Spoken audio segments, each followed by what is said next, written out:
the legal authorities or from any intelligence community is zero broadcast the information. That's why we invited you because of our interaction, and that's why we would like to inquire to besmirch my or to destroy my reputation, dignity, and my personal living members of my family. Para ma-improve talaga yung aming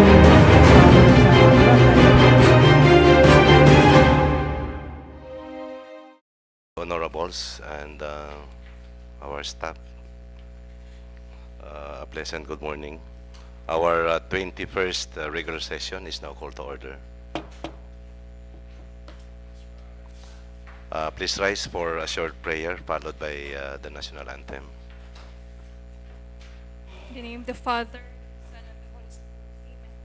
God, our Father, as we gather for today's session, we ask for your guidance and strength. Bless our municipal officials, since you have given them the great responsibility of being an authority over their fellow men. Help them always to act fairly and justly. Help them always remember that their constituents are more important than any other things. Help them to be a good example to others of the virtues of honesty, integrity, justice, loyalty, and self-discipline. Grant them your wisdom and guidance in all their actions and decisions, that it will be for the common good, and help them never forget, Lord, that even if they are in authority over their people, all their authority comes from you. Grant this through our Christ our Lord. Amen.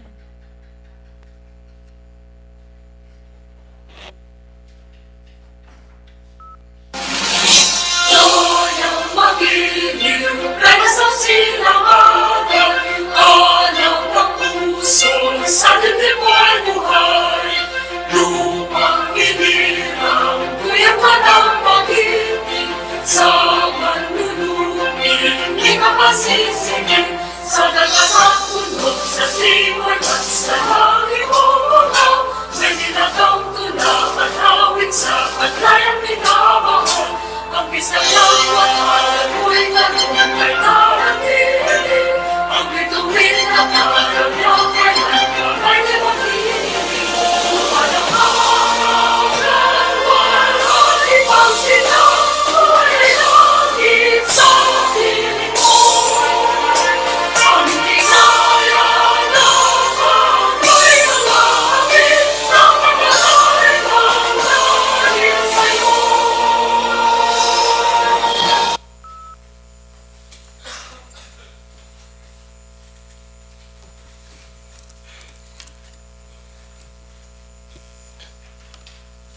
Mr. Secretary, kindly do the roll call. Yes, Mr. Chair. For the 21st regular session, Honorable Abram L. Swallow, Present. SB Member Natalie C. Paderes, SB Member Jupiter L. Reg G. Galinero, Present. SB Member Frolebar S. Bautista, SB Member Lloyd B. Maming, SB Member Dalidig Y. Sumdad, SB Member Maylin A. Graff, SB Member Danilo G. De Los Santos, SB Member Dante C. Pagsugiron, SB Member Julieta A. Aron. Mr. Chair, we have 7 present and 2 absent, Mr. Chair. SB Member Natalie C. Paderes is on leave, Mr. Chair, official business. Okay, so the chair would like to declare a quorum. Let's move to the adoption of the minutes of previous session. Honorable Pagsugiron. Thank you, Mr. Chair, and good morning. Mr. Chair, I move to dispense the reading of the previous minutes. Okay, so there's a motion from Honorable Pagsugiron to dispense the reading of the previous minutes. So we will review. Is there any amendments or correction on page 1?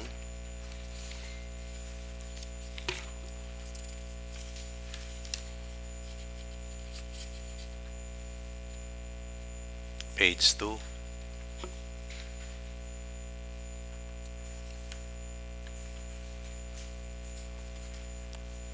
Page 3.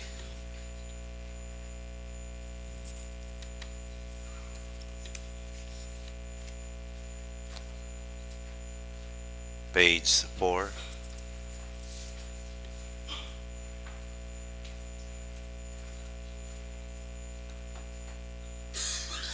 Page 5.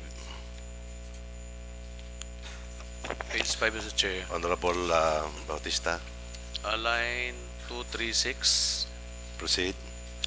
The movement, if you can make some amendments on this made motion, but change its make corrections, amendments on this motion, Mr. Chair. In this motion. Noted. So page 6, And also line 279. 279. Cadastral survey that they have conducted with some other provisions, but it should change to other conditions. Noted.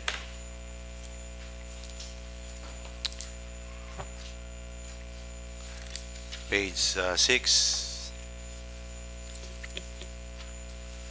Page 6, Mr. Chair. Line 282.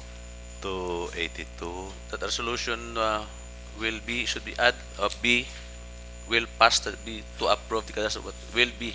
So add B. Okay, noted. Mr. Chair, can we go back to page Honorable 5? Pagsugiron. Can we go back to page 5, Mr. Chair? Okay, proceed. Line 246, Mr. Chair. 246. Portions of that wetland were already filled up by, I'd like to add the words filling materials by different persons, Mr. Chair. Noted. Page 7.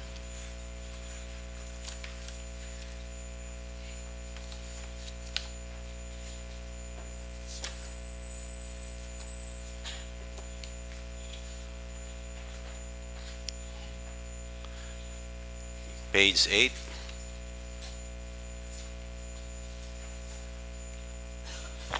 The Chair, okay, page Honorable 8, Bautista. line 435. Proceed. To just add well between some, and because some will think, so add well. Noted. Page 9.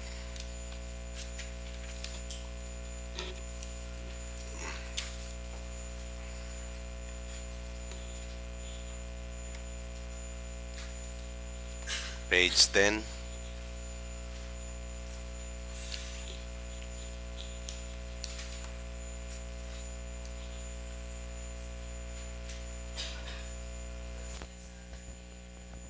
Page 11.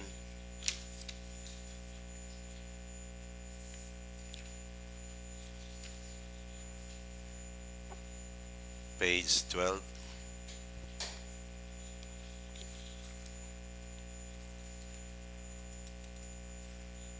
Page 13.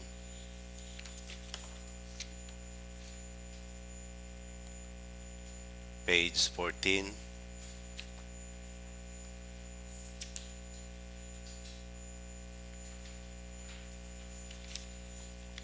Page 15.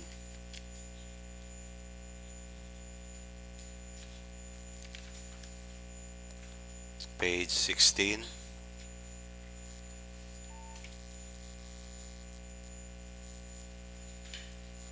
Page 17.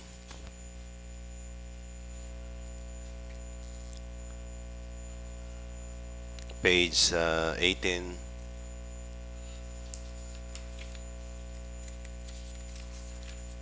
Page 19.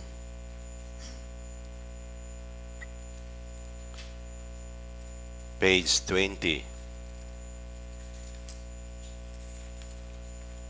Page 21.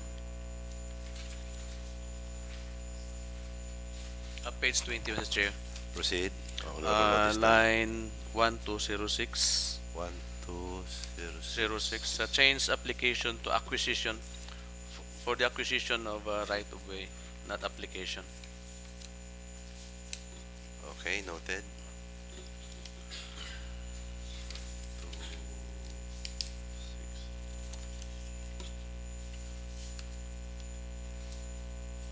Okay, let's proceed to page 21.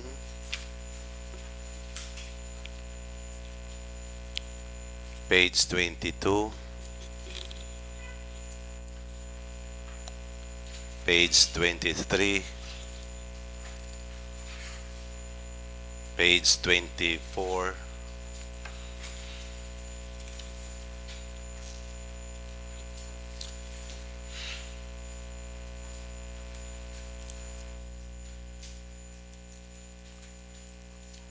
Page 25.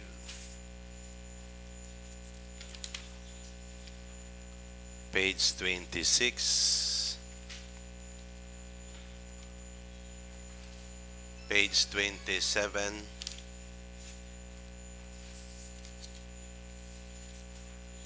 Page 28.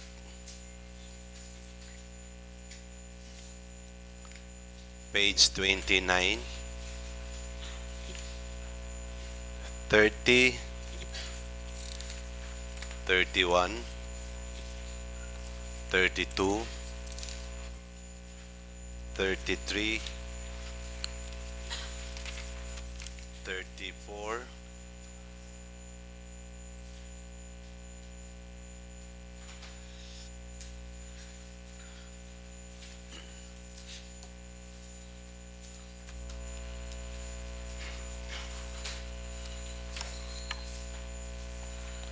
'And lastly, 35.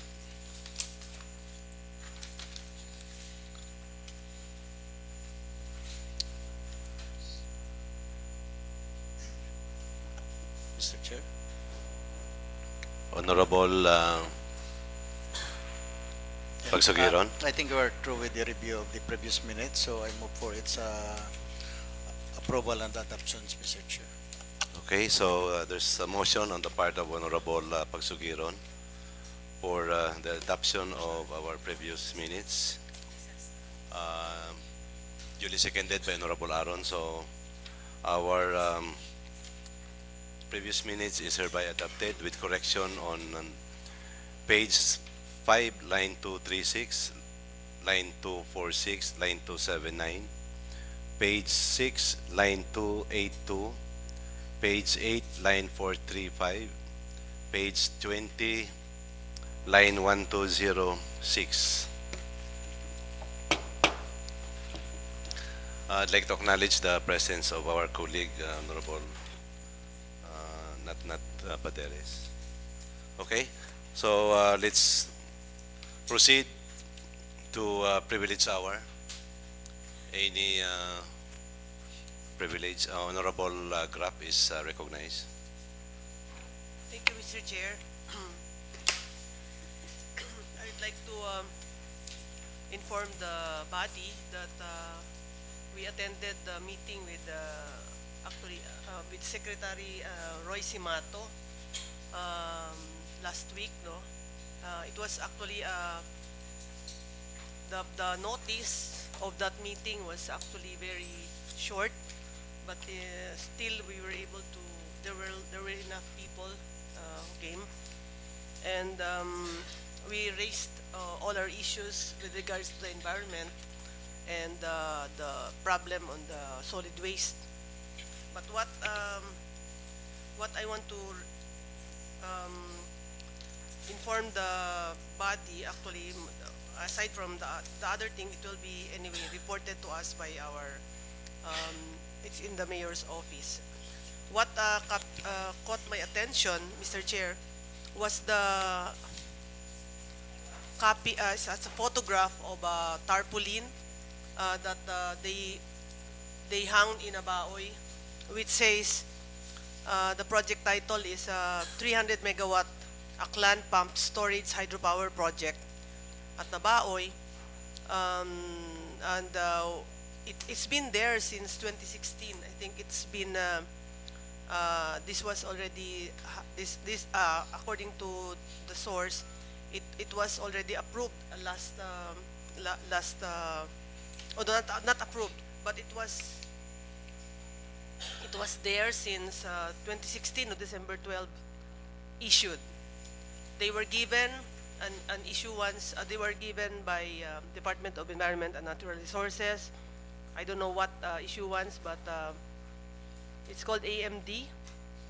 They were given by NWRB water rights that they can extract water, not extract water, because it's going to be a storage, hydro storage, that they will be pumping. And it can produce 300 megawatts according to them. It's a project of San Miguel through with the Department of Energy is also part of it. But my concern, Mr. Chair, and my honorable colleague, is the effect of this project to the whole, to our tourism in Boracay and the entire municipality of Malay, the farmers, remember, all our water source is from Nabaoy, Malay Water District, Boracay Tubi, Boracay Island Water Company. And as of this time, there will be an increase of water rates by Boracay Island Water effective July 1. And when we ask ACS of the BIWC about it, according to, because I've heard a rumor that they are already looking for a second source of water in Barangay Usip in Buruanga, with because they were this project is going to affect them as well. And so the rate that will be applied to us, I mean, these are a little bit mixed, no? The rate that will be applied to us, part of it is already because they are going to source out other water source in Buruanga. So meaning we will be paying for their moving because somebody else is going to use the water in Nabaoy. It's not similar to that yung drop where then you're in a mountain and then you, like in Caliraya, no, there's a very big pipe that if they need power, they just drop it to the lake, Laguna Lake, and it produces a lot of power. This one is pumped. It's not similar to that, no. Therefore, Mr. Chair, according to actually the Barangay Nabaoy have no idea about the project. The LGU Malay have no idea about the project. The planning, municipal planning, zoning have no idea about the project. But it's gonna happen. In fact, the reason why BIWC is already looking for other source is for the event. In the event that this one will start, they will really run out of water. So, Can I interject? Honorable Bautista. I think it's too early to discuss that matter since we know that everybody knew that, especially this August body has no idea on that project, and it really requires the endorsement from the Sangbayan because Nabaoy belongs to Malay. Then it is within our jurisdiction. So with that report, because we cannot discuss more details on that since we have no idea on it. So I think we have to only invite, no? If the report is true, then we will invite to the BIWC and the DNR and then discuss to us because maybe this is only a hearsay. How can they get an approval or any permits without any endorsement from this body? well, they did. So we did the ladies show the permit or what, either any ECC from I can show the tarpaulin. I think it's on tarpaulin. So we Which need has the copy also of the that number of the permit given by DNR. In fact, the Secretary Simato asked the Region 6 to check because some of them were denying about this. But some of them, I'm sure, knew about this. So we need a copy of that, Mr. Chair, and then we will call the attention of any agency who issued permits without any endorsement from this council, Mr. Chairman. So I think Okay. it's just, I'm raising this issue, Mr. Chair, because it's better to be vigilant of our resources because this involves our livelihood, the whole, it's like our existence in Malay because if this one will start the project, our farmers will suffer. So, I mean, even before they start, we have to be vigilant. We cannot attack the problem if it's already there. Yeah, that's why we Okay. get We have the permit, to Mr. Chair. start Copy. If, Mr. Chairman, Okay. anyway, I will add, no, we have to be realistic, no, when we talk about energy, because they will be putting up dam. If they will get the energy from the water, hydroelectric, they have to put up a dam. Okay? So once there will be a dam, so meaning they have to stock the water to stock the water, meaning if there is a dam, then the flow of the water is controlled. So there will be no more problem on water supply. Diba? Instead of that water will go to the sea, so makontrol na yun, ma-confine. So I don't think that they will get a water from other source dahil na-confine na yung tubig eh. Diba? Even in yung dam natin sa, yung mga maraming dam in the Luzon, yun ang ginagamit eh. Nagsubras, ang apaw nga niya ang tubig. Pero it's still very early to talk to all more the details. Tingnan mo natin, ano ba mga permits nila? Then we will question it. Okay. Okay? Because since that the Nabawi belongs to Malay and it is under our jurisdiction, then we have to get that permit who issued permit without endorsement from this council. And this should be a proper question, Mr. Chairman. Okay. Anyway, Mr. Chair, may I finish what Okay. I'm supposed to say? Okay, just continue. Okay. Proceed. But Honorable Grab, just conclude your privilege. What I want is for this body to already, I don't know, with a resolution, like what, to call the attention of whoever is in charge here, because it's like, it shocked all of us present here when the issue was raised, no? Because Boracay Tubi was also here, and he knew that what's going to happen once this starts the operation. I mean, there's so many rivers in Aklan if they really want. Ibahay is a very big river. Why in Malay? When the existence of our tourism depends on Nabaoy. Okay. Our existence depends on Nabaoy also. So that's what I want to say. Okay. Mr. Chair. Thank you, Honorable Grab. With the indulgence of the members, no. If the DNR, the regional office, denied that they granted that permit, so it's premature. The Honorable Bautista was saying it's premature for us.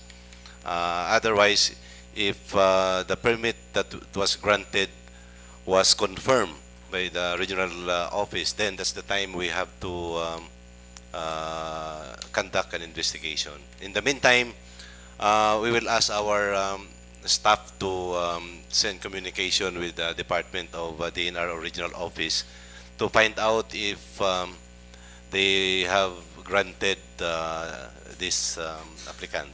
Okay? Honorable Honorable Pagsugiro. I'd like only to know if there was a proper communications about that meeting, Mr. Chair, because I don't have an idea with regards to the arrival of Secretary Roy Simato. It was an instant meeting. Actually, I was called by the regional director and also Penro. They are asking me to attend the said meeting, but I was attending also our Vice Mayor's League National Convention. So it was an instant schedule. But we are talking here of sensitive project, Mr. Chair. So it should be done in a proper manner, Mr. Chair. It's not only that the secretary will come and for us, it's good that Honorable Ninit Grab is there, Mr. Chair, to represent us, but it is important also. But of course, I understand also Honorable Bautista is quite true, Mr. Chair, because it's not easy for them to implement the projects without our local interventions of Malay, Mr. Chair, So that's why, if possible, for Honorable Grab to provide us any documents that he gathered from during that meeting, Mr. Chair, much better. Mr. Chair. Okay, Honorable Graf. Actually, all we have, there's only a photograph that was provided me by the planning, the zoning office, because it also shocked them. But actually, the reason why I have to raise this to this body is because the jetty port happened, the expansion or the reclamation happened without our approval. It happened. If BFI did not raise arms against it, nothing will happen. We would never be able to stop it. Mr. Chair, Mr. that's Chair. my point. Okay, Honorable Bautista. You know, Mr. Chair, what's happening in this municipality is, I don't think that those other agencies will do something without an approval for somebody from this municipality, Mr. Chairman, eh. Di ba? Dahil nakita ba nato at mga meeting, mga istorya, di may mag-ahoo na yun, then okay, walang problema na, kuling bahala. So I think that's it's happening here in this municipality. So kita here in this council, huli na. Malaman natin na mayroon na dyan, but somebody approves it. Maybe verbally. Di ba? Dali mo ka ba na taboy, Mr. Chairman, eh. So with the regards to the issues brought here by our colleague, even as he said, even the DNR is denying it. Di ba? So maybe if we can get that permit, no, a piece of that paper, then we'll check it from the DNR if it is true that permit really came from DNR, because she said that the DNR itself is denying it. So, di ba? Oo nga. So, but they're denying it. So, alam naman nila ang requirements, eh. So, they know that. So, that's why I've said that it's really premature to talk more details except for the report to this council, so that we have to do something, Mr. Chair. Okay. So, I am not against on the proposal of our colleague here, but I'm only commenting on the details they are talking, since we do not know what's really the plan. So all we have to do is to check the permits. If that's true, then we have to check, and then we have to make some actions regarding that matter, Mr. Chair. Okay. Honorable Gallinero. Thank you, Mr. Chair. Good morning to each and everyone. Good morning to our guest. Actually, Mr. Chair, what Honorable Grab stated a while ago is quite alarming, no? But we need the facts, Mr. Chair. We need a written document showing that they are gonna build hydro plant in that area in Barangay Nabaoy, Mr. Chair. Order. Since that this time, Mr. Chair, it does not reach the attention of the local government unit of Malay, so we are still hanging, no? Is that true or not? Since that they have already, according to Honorable Graf, permits from the DNR and NWRB. Order, Anay. Please kindly listen to the one talking. Thank you, Mr. Chair. Since that according to the statement of Honorable Graf, that they had already a DNR permit and NWRB permit, so which come first? It's the LGU or the DNR or the NWRB? And beside, Mr. Chair, supposed to be the one to react if that project will push through is the BIWC, the Malay Water District, and Boracay Tubi, if they were affected, no? Because the source of their water is from Nabaoy River, Mr. Chair. So I think for us it's a premature to judge, no, if really there's a project or there were no, kung wala mang proyekto. But tama lang siguro na we have to react early, because we know already the fact na according to Honorable Graf that they built a hydro plant on that area, Mr. Chair. I would like also, Mr. Chair, to suggest, since that you are right, you instructed our secretary to write a letter to DNR, can we include also the NWRB so that we can ask them if the hydro plant or power will be put on Nabaoy River, this could affect the water level or ang tubig naton padto sa Isla Boracay ag iya sa Banuet Malay maapektuhan, because they are the one na may expertise with regards to that, Mr. Chair. And also we can ask to the DNR, but I would like to suggest to invite NWRB, Mr. Chair. Okay. Because according to Honorable Graf, they have permits already to NWRB. Thank you, Mr. Chair. Okay.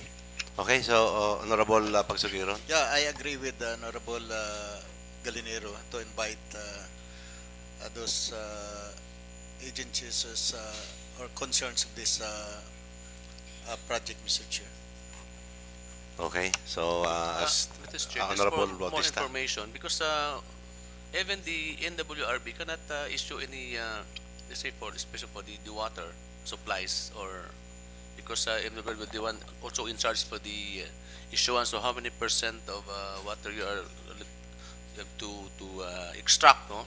So it needs also an approval or endorsement from the farmers. And we have the triple C farmers station, 3Cs. So they need also an endorsement from that association with the chairman. So it's not easy, no? So that's why, so hintayin mo natin yan na mayroon silang gagawa ng ngayon. And then it needs also acceptability from Nabaoy people. No? And it's very dangerous project, the chair.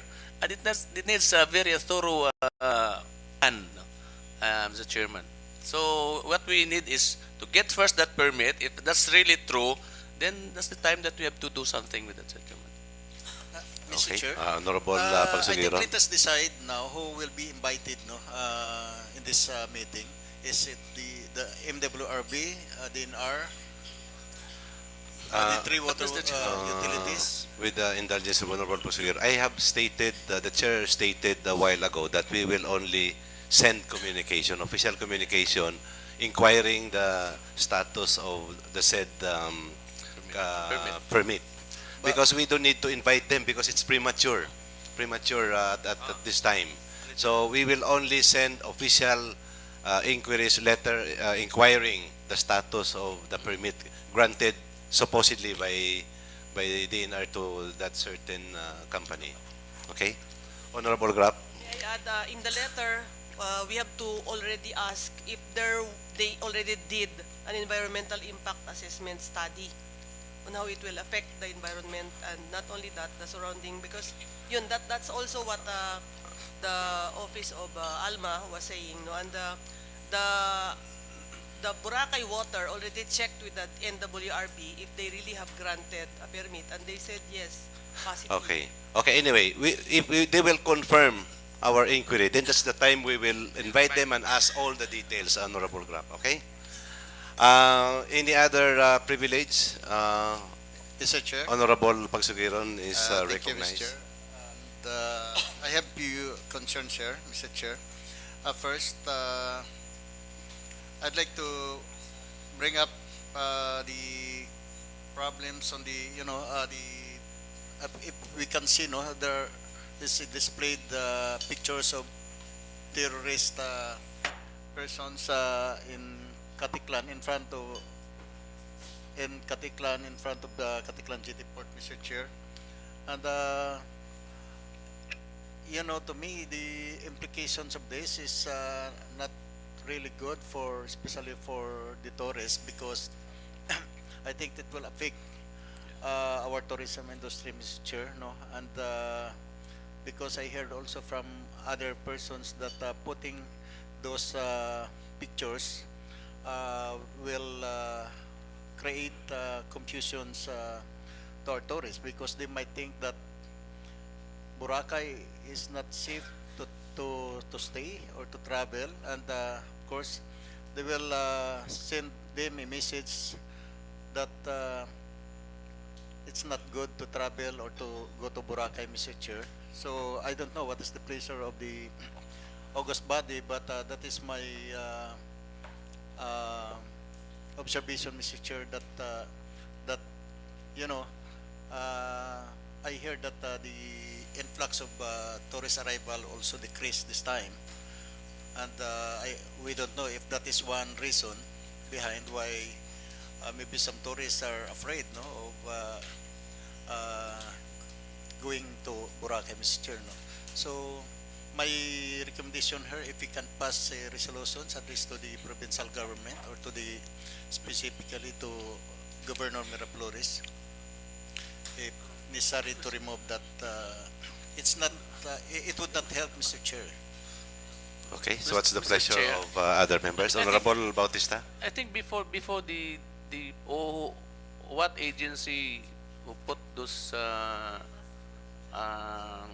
because, pictures of those wanted say local terrorists? I think they discussed that also with the Department of Tourism. So what will be the impact of displaying those pictures? So for security reason, I think we need also to really to display it, or else ano ba, how about kung mayroon talaga na daan dyan, no? Or maybe somebody will identify those persons. So it's one way of helping it. Yung sa Mindanao nga, ginadisplay na tayo ng mga itsura na para it's one way of the deterrence, to deter, no? Those people to enter in our locality, Mr. Chairman. No? So I think for security reason, and I'm sure that almost the whole world now knew about what's happening in the Philippines, no? And we are been invaded by those terrorists. So I think at least they will know that everybody is doing something to stop this kind of activity in our country, Mr. Chairman. Okay, Honorable Paderes. Yes, Mr. Chair. I believe the Department of Tourism should have their travel advisory, na dapat magpalabas sila ng travel advisory regarding sa Boracay, because I guess more of the tourists are concerned with their safety and security, but then the martial law is in Mindanao, and then what happened to Manila, but then Boracay is separate from Luzon and Mindanao, so that what is we are waiting right now, and then the DOT as of now hindi pa sila naglalabas ng travel advisory regarding sa Boracay. So maybe the guests have kaya nagdududa yung guests if it's safe to travel in the island or not. Okay. Honorable Graf. I don't know if I mentioned, we have already in our knowledge that as of June, we hit already the 1 million tourist arrival. So it's easy to say that we can hit the 2 million by end of the year, because it never really dwindled despite the problems, because they counted until end of June. The MOT already happened then, but the influx of tourists so far is still okay. Okay. And the hotels, we had really in the BFI, we did not receive any calls from the members that they had cancellations. Thank you, Mr. Chair. Okay. So, well, there was Mr. Mr. Chair. Chairman. okay, Honorable Bautista and then Anyway, Honorable Gallinero. we got, I think just for point of discussion with the chair. So maybe we can talk with the chief of police, maybe, so the in charge that kung saan pa talaga ilagay yung karatula, no? Is it a proper place to where the really proper place to put it? Yun lang siguro, Mr. Chairman. But for my own thinking, it's proper really to display the faces of those people, Mr. Chair, so that it will be a deterrence, no, for them in entering in our municipality, Mr. Chair. Mr. Okay, Chair. Honorable Gallinero.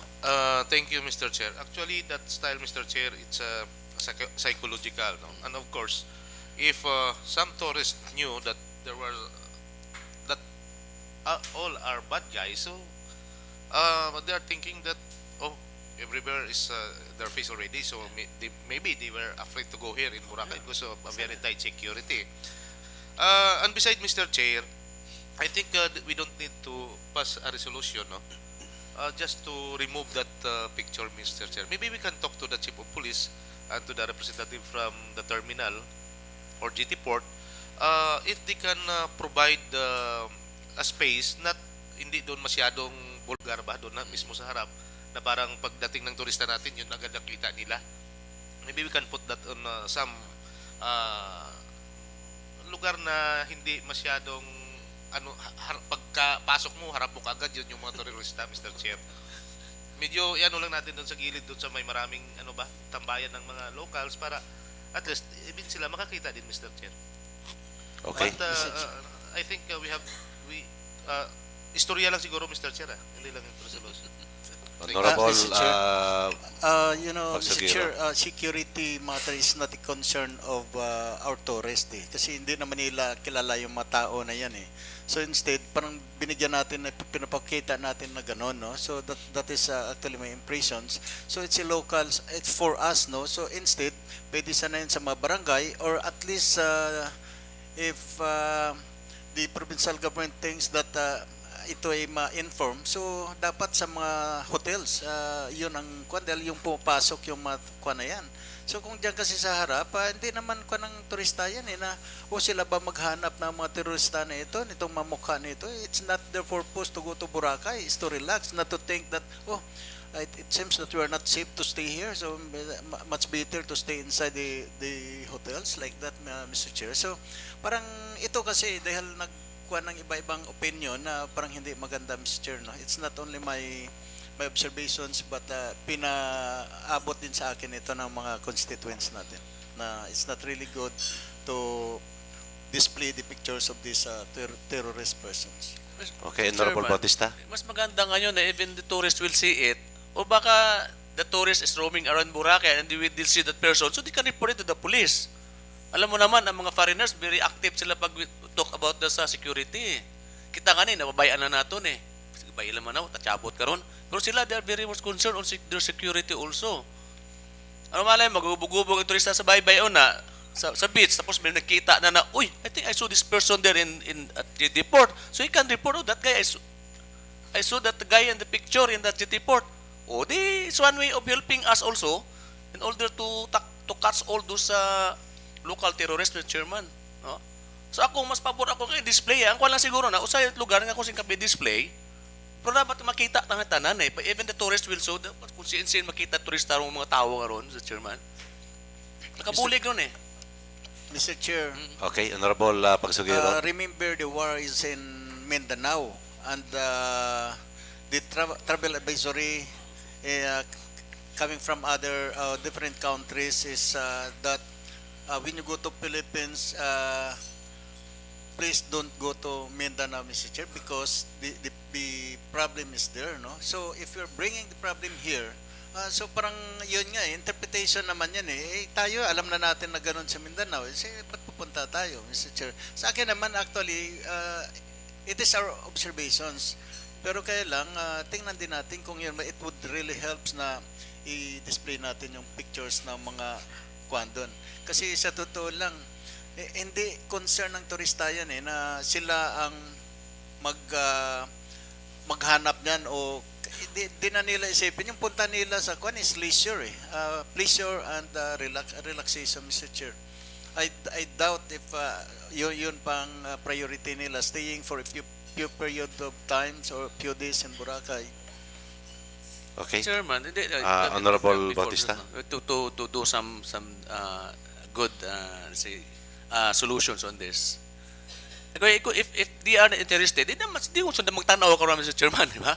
Magtanaw pa sa mga picture kung if they are not interested. Di ba? But the martial law in Mindanao will spill over the country. Di ba tatlo ka mauti, nadakpan sa Iloilo? Baka kung hindi nahuli, baka dumitso sa Boracay ito eh. So that will be, as I've said, that will be a deterrence for their not good activities, Mr. Chairman. So ano kita sa turista? I don't think that kung may comment ka lang turista na karon, so okay. And I don't think that the DOT doesn't know about that display of pictures of those local tourists at GT Port. So alam ng DOT yan, and I think they know. Unless maybe DOT doesn't know about that. Or else, kung alam nila yan, nakita nila may problema, so I'm sure that they will want to stop to remove those pictures there in GT Port. So for security reason, I'm in favor of displaying the pictures of that people, Mr. Chairman. Okay. I would like to ask Honorable Pagsugiron, probably before you will push through with your motion, we will ask the chairman on Committee on Peace and Order to coordinate with the Office of the Police, no? Kung ano ang pwedeng obrahon, because there were security measures na ginobra ang aton armed forces ang police. And it's one way of precaution or preventing local terrorists to come in. On the other hand, ang worries man ni Honorable Pagsugiron, ang pag-display outright dyan sa alagyan, which may kunamat, ginaubraran kunta sa immigration, ginaubraran sa dalom na may pictures na rin tanan to, nabutang, hindi makita nagasulod. Pero ang sa immigration, isa-isa nagasulod ang bisita. Unlike ko dyan sa jetty port, siguro ang pwedeng i-dialogue natin na sa police kung ano mas mayad ng obrahon. If there are places nga pwedeng butangan conspicuous sa security o kung butangin mo sa pinaka-sentro. So I would suggest nga let's have a dialogue first with the security officers, no? Bago kita mag-pat resolution. Honorable Grapp and Honorable.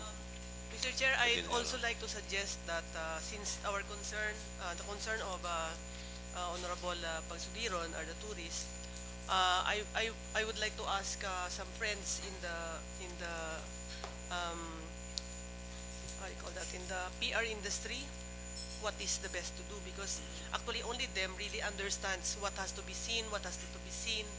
I mean, these are the people that have the expertise to judge what should the tourists see and what they should not see in a tourist destination. If that will affect, then we have to talk to the.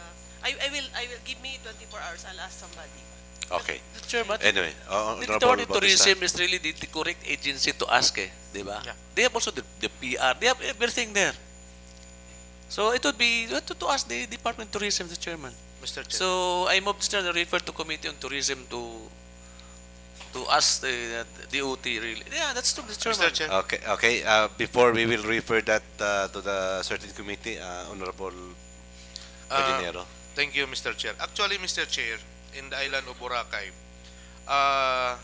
the Municipal Peace and Order Council, the BAG, including our Chief Executive Officer, Mr. Chair, conducted already so many meetings with regards to security. So I think that's one of their solution, Mr. Chair. Because actually, halos adlaw-adlaw, grabe nga meeting ay sa Boracay, Mr. Chair, about security. So maybe, kumbaga, naistoryahan nun nanda ron ay. So siguro, kita lang, walang kita ma-inform. No? So I think much better nga, i-query lang natin kanda. Ay, hindi lang resolution, baka ma-offend man sanda nga, resolution tagid. Actually, ginmitingan nun nanda gali. So maybe we have to check first, Mr. Chair. Okay. Thank you, Mr. Chair. So, with consideration of Honorable Pagsugiron, I think we will refer this to your committee and the Committee on Peace and Order, and come up with your report next session. And we will allow also Honorable Grapp to not only the PR people but the Department of Tourism itself, so that we will find out what will be the effect or impact of displaying all those pictures right in front of our jetty port. Okay, Honorable De Los Santos, Honorable Pagsugiron, and Honorable Grapp, kindly submit your report next session. Thank you, Mr. Chair. And another one, Mr. Chair. No. But, Proceed. but before that, I'd like to acknowledge our former SB member, Mr. De La Torre, Absides De La Torre.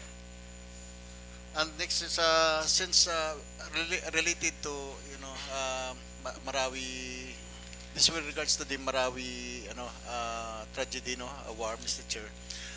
The reason why the President declared martial law, and now I think the situation now is at least many families there is really affected of this war, and these people are looking for I think helps, calling for is support from not only in our country but another part of the world, Mr. Chair. And many of them now are in the evacuation centers, and others are going to other places to seek at least their refuge, Mr. Chair. So with this, no, I think the LGU, no, we can, I think if possible that the LGU Malay can appropriate, no, or can approve a certain amount to extend the financial support to the city of Marawi, Mr. Chair. We are also helping other places like I remember before yung sa Guimaras, tumulong tayo dun because of the spill oil. Ito kasi mas malaking problema.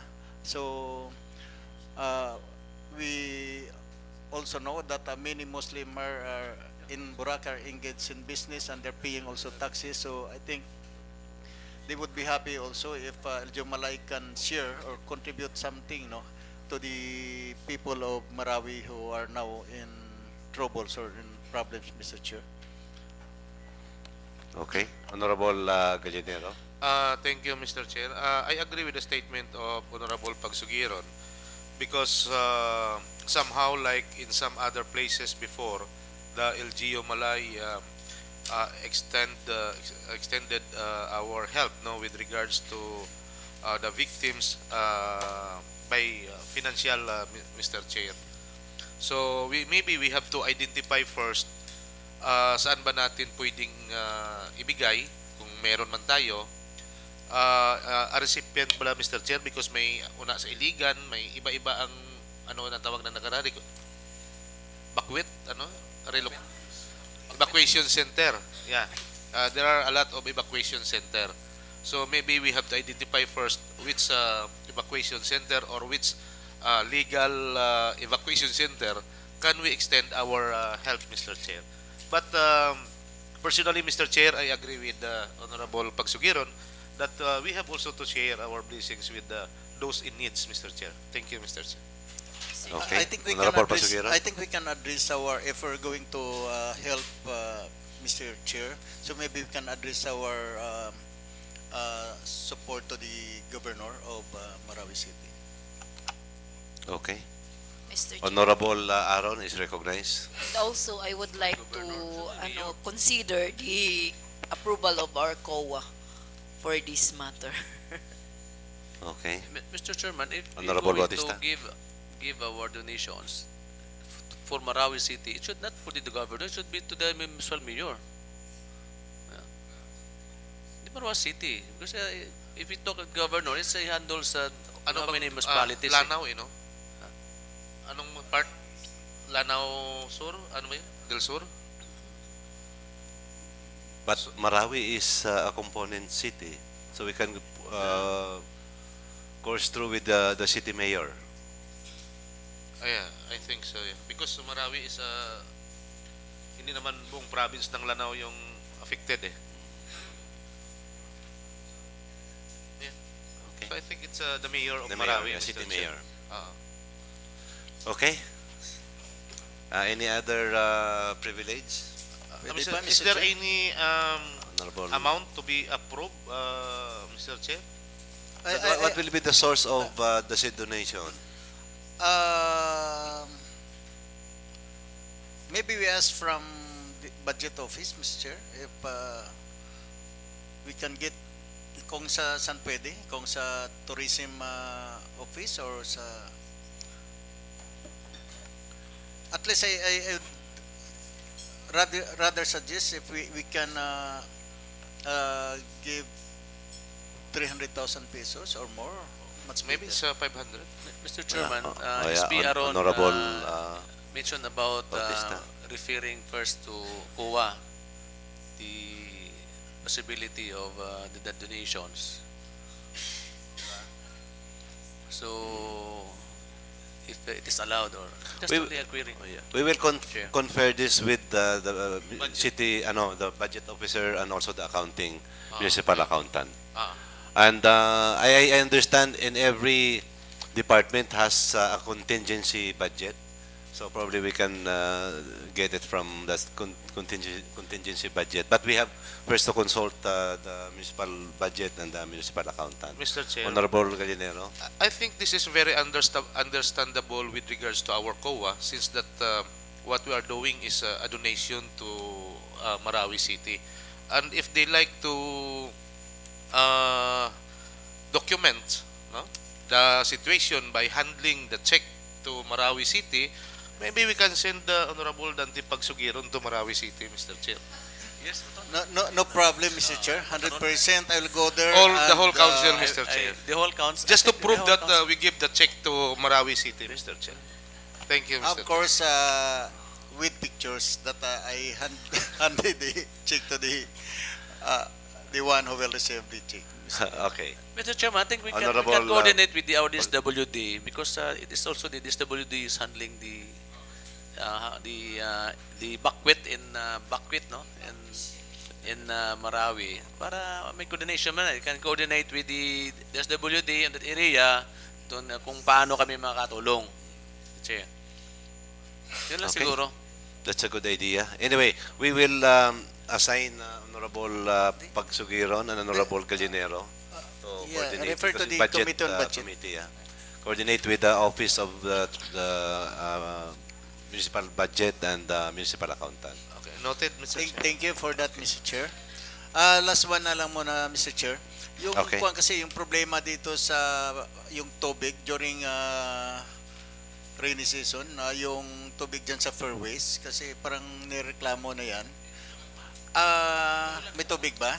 Kasi according to Engineer Al sa Capanyo, may drainage system diyan na ginawa yung yung fairways.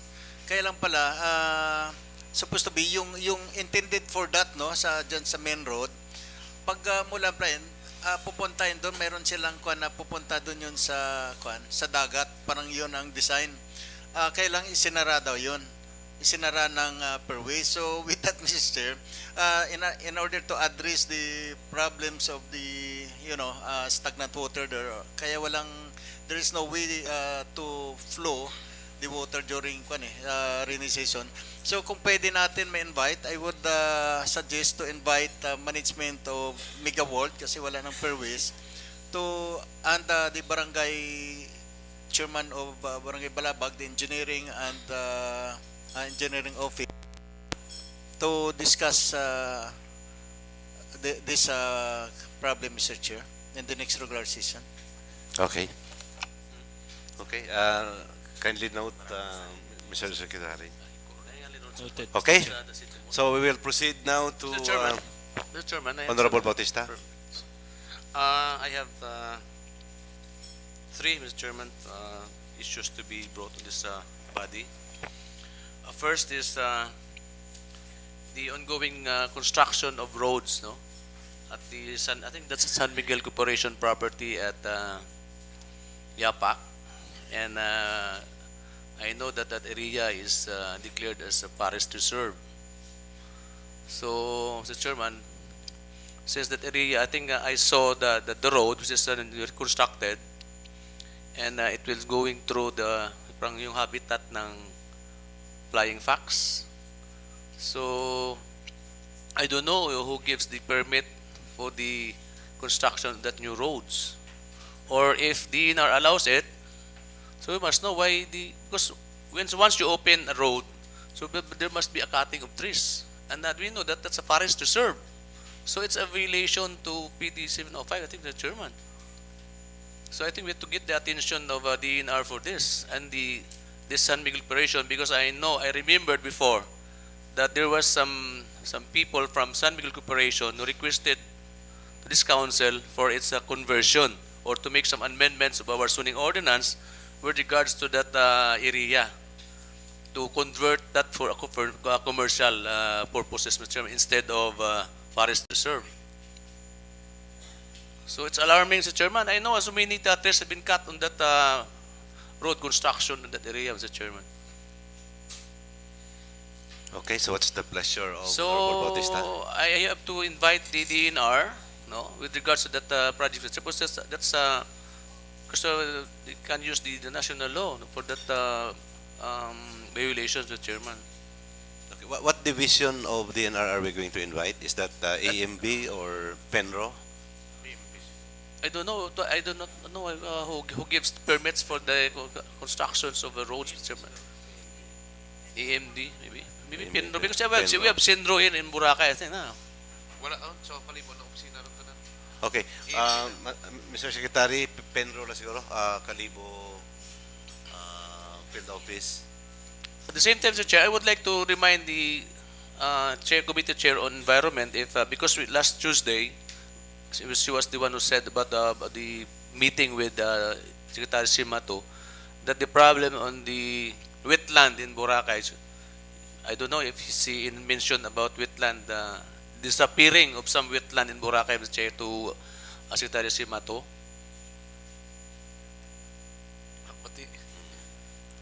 Honorable Graf. Did you mention about the disappearance of some wetland in the island of Boracay? Yeah, we discussed it. Yes. Because I told them in the beginning there were 12 wetlands, and there were 2 days seminar about it, and 2 weeks after somebody is covering one of the wetlands, and when we complained to the region, the owner of that property told my friend that who I am, now why is it that, and he knew immediately that I complained, and I was told to hide for 2 weeks. So now, but I checked with the planning. According to them, there are still 10 point something wetlands left. But Yeah.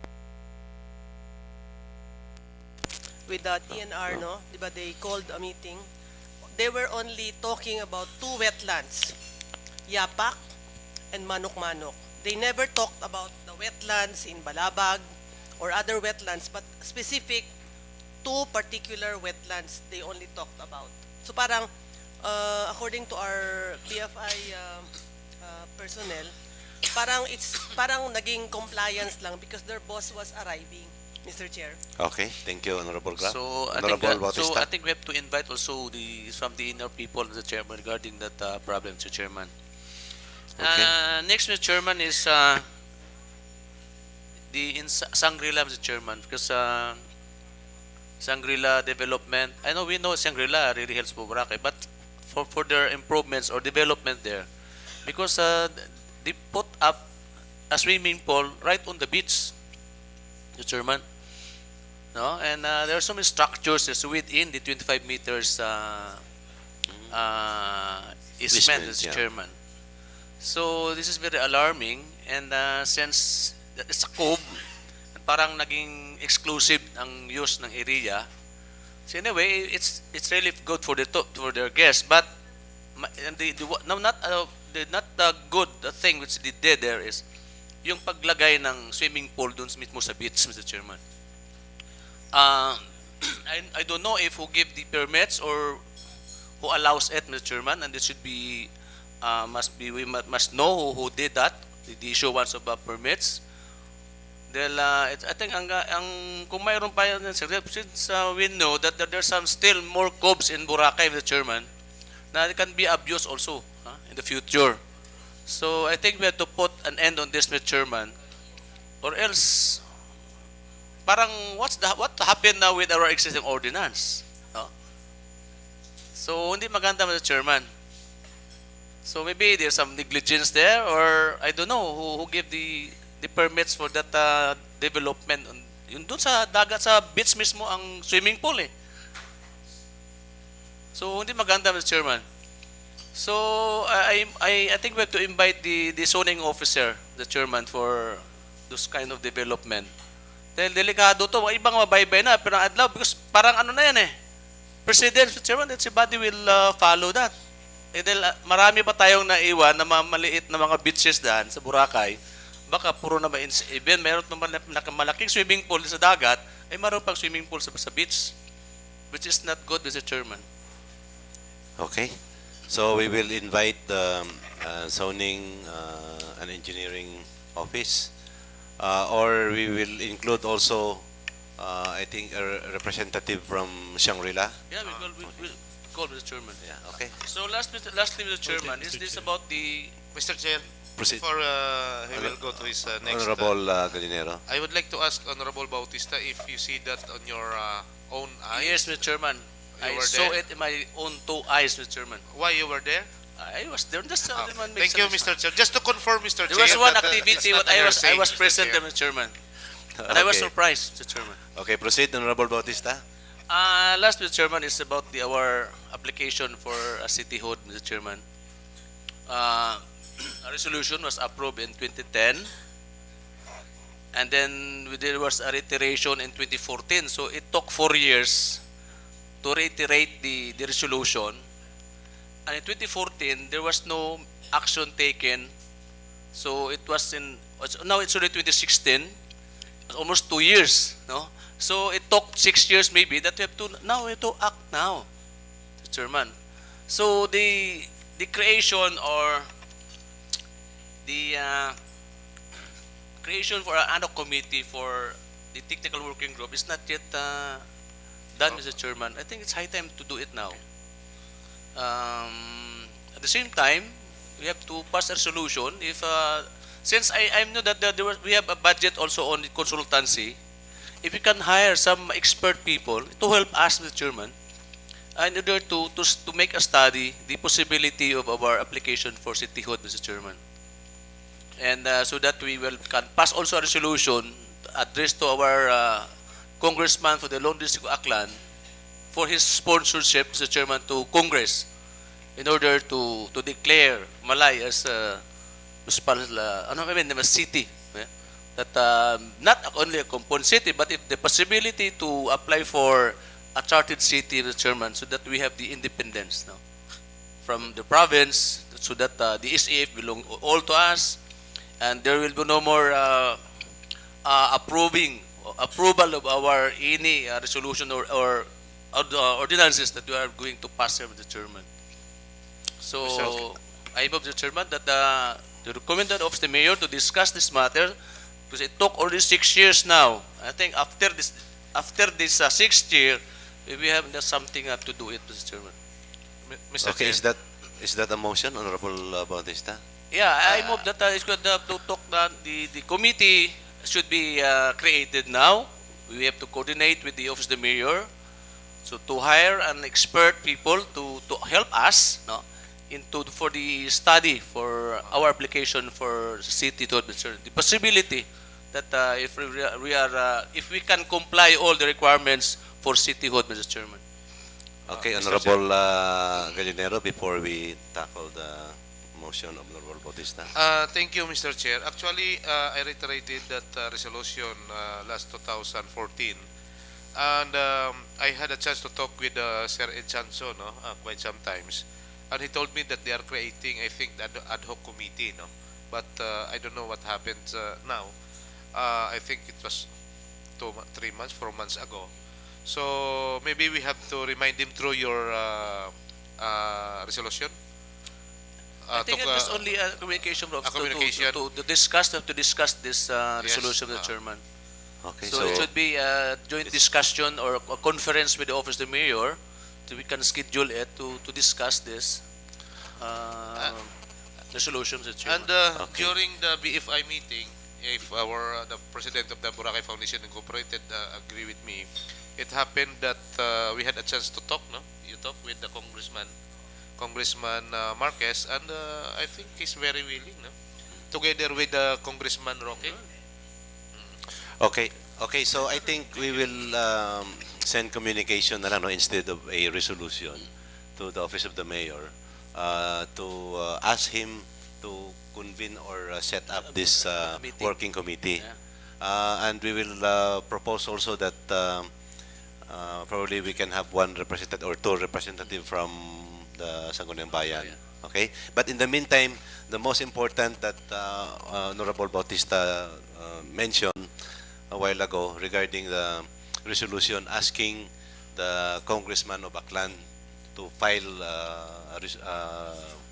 a bill or sponsor a bill in Congress. So can you finalize or can you formalize that Mr. motion? Chairman, you can have the resolution only if we have now if we really all the requirements we need for application for cityhood are complied with. So that's why we have to meet first with the office of the mayor to discuss it. The possibility also of hiring some experts which are to help us, no, in order to make a study on our application, Mr. Chairman. Then after that, then na parang pwede na tayo, then that's the time maybe that we will pass the resolution to Congressman Marquez to have this sponsorship in the Congress for our cityhood, Mr. Chairman. Okay. May I ask Honorable Gallinero, Honorable Bautista to coordinate with the office of the mayor regarding this technical working group Okay, Mr. Chairman. para mas madali. So you have to coordinate with the office of the mayor. Thank you, Mr. Chair. Okay? One So- more concern, Mr. Chair. Privilege. This is a reminder, Mr. Chair. No, I would like to ask our secretary that please check the office of MDRRMO if they have already reported with regards to my privilege before Mr. Chair, with regards to the hanging bridge of what place is that? Ang Luma. Pearl of the Pacific, Mr. Chair. Because I passed there, it's still very dangerous because I see it as yung mga bakal nila parang dilapidated na eh. That's supposed to be condemned, Mr. Chair. Yeah. Condemned, but it's not yet removed. Remove, yeah. It's very dangerous to the motorist or to the traffic, Mr. Chair. Okay. Thank you, Mr. Chair. Mr. Chairman, Okay, in Honorable addition, Bautista. shall we allow more Bridges. bridges and above the road? Ano eh? Parang hindi. How about, kasi meron na doon sa Kwan. Henan. Henan, then Diamond. so allows them to do that, Mr. Chairman? The provincial government or Because they're passing through the road. Overhang. so kung mapuno atong how about if other party other parties parang mapuno na lahat daw aton, maybe we will have this parang itong sa world record for many bridges, no, Mr. Chairman. Wala namang traffic, di ba? So I think we have to Well, we will find out from, we're going to invite the zoning officer and the And they engineering. could be- So we will inquire that concern next session. dahil what's the use of that sit back naton sa karsada kung Mga ni. una na gani so pwede sa babaw gali, so this is very dangerous, Mr. Chairman. Mr. Chair, Okay, we'll find out. Honorable Graf. Last, before I forget, no, I'd like to, I think I'd like to introduce like a kind of amendment to our building code. I spoke with the municipal engineer and the planning, no.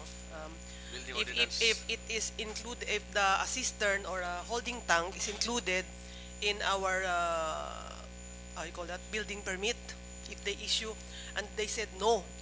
So I said, how about we add, we will now require the new constructions with that they have to allocate inside their garden or inside their buildings a certain cistern, a container that will collect the rainwater, so that it will help minimize our flooding. If you will collect it and use it for your other you need for your garden, you need for your toilets, so we'll not be depleting also our resources, our water resources in the Baoy, if we will be collecting the rain. And I think Friday or Monday, I saw an article in Manila Bulletin that it is already in the green building code of the national government, that this water collection or water collector should be introduced to all construction, because we have a problem with flooding all over the Philippines, especially the urban area, no. So for our body to introduce this to the new as an amendment to our existing building code of Malay, and a cistern, I don't know how many percent, but at least it should be considered Um, I will sponsor that with all. I think all of us. It should be everybody's effort that this issue will be addressed, including houses, especially the one in the mountain. So there will be no water coming down. Less water will be in the road. Okay. Mr. Chair. Anyway, Honorable Grab, any member is entitled and has the right to introduce amendments. So you just And anyway, Mr. Chairman, since Honorable, mentioned that about Bautista. it's already on a green building code, so maybe you can just adopt it, Mr. Chairman. Mr. Chair, the building Honorable code is Graf. sorry, Mr. Chair, the building code is not really like the national building code nga required kita. The building code, the green building code is merely an introduction now to the green architecture. So hindi talaga siya batas. It's up to us. But you're right. It is not a You're right, building code. Honorable Bautista. We should adopt that green building code because the ILG actually is will be asking all the LGU, the mayors, to include it in their building plan already. So, an ordinance adopting. So, it should be an ordinance. I-adopt natin para... Oo. Paano lang. The green Okay. architecture. So, we have to get the copy of that new green building code and then you have to just adopt We it. can ask. Oh yeah, okay. We can Or ask a review- copy, but it's re- actually review it, in the internet already. The green building code. You can access it in Google. okay. Honorable Thank Grab, you just review it together with the chairman on building and land use, no? If it is feasible, then we will just adopt it. Otherwise, we can introduce amendments on our existing ordinance on construction and land use. Yeah, okay? Okay, so thank you so much to the members. We will now proceed to the question hour. Before we introduce our guest this morning,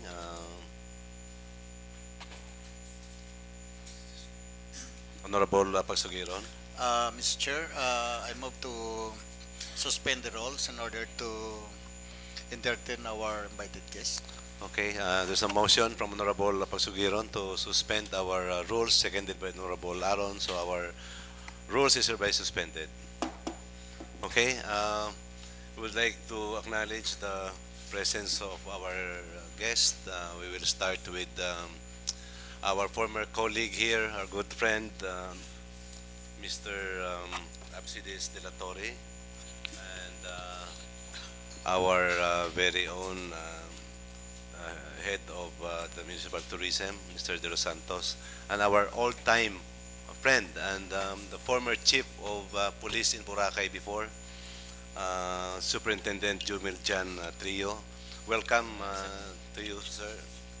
It's a privilege and honor that you have attended our session today. And of course, our kindly take the front seat, Mr. Oxon, yeah, our transportation officer, in the person of Mr. Oxon. Okay, so we will first do the inquiries on Superintendent Trio. He's the Civil Service Security Unit 6. This is in layo of the village of Honorable Pagsugiro, no? Ang sa may inquiries kita.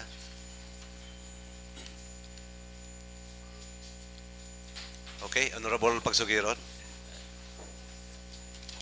Mr. Chair, maybe we can ask first Colonel Trio to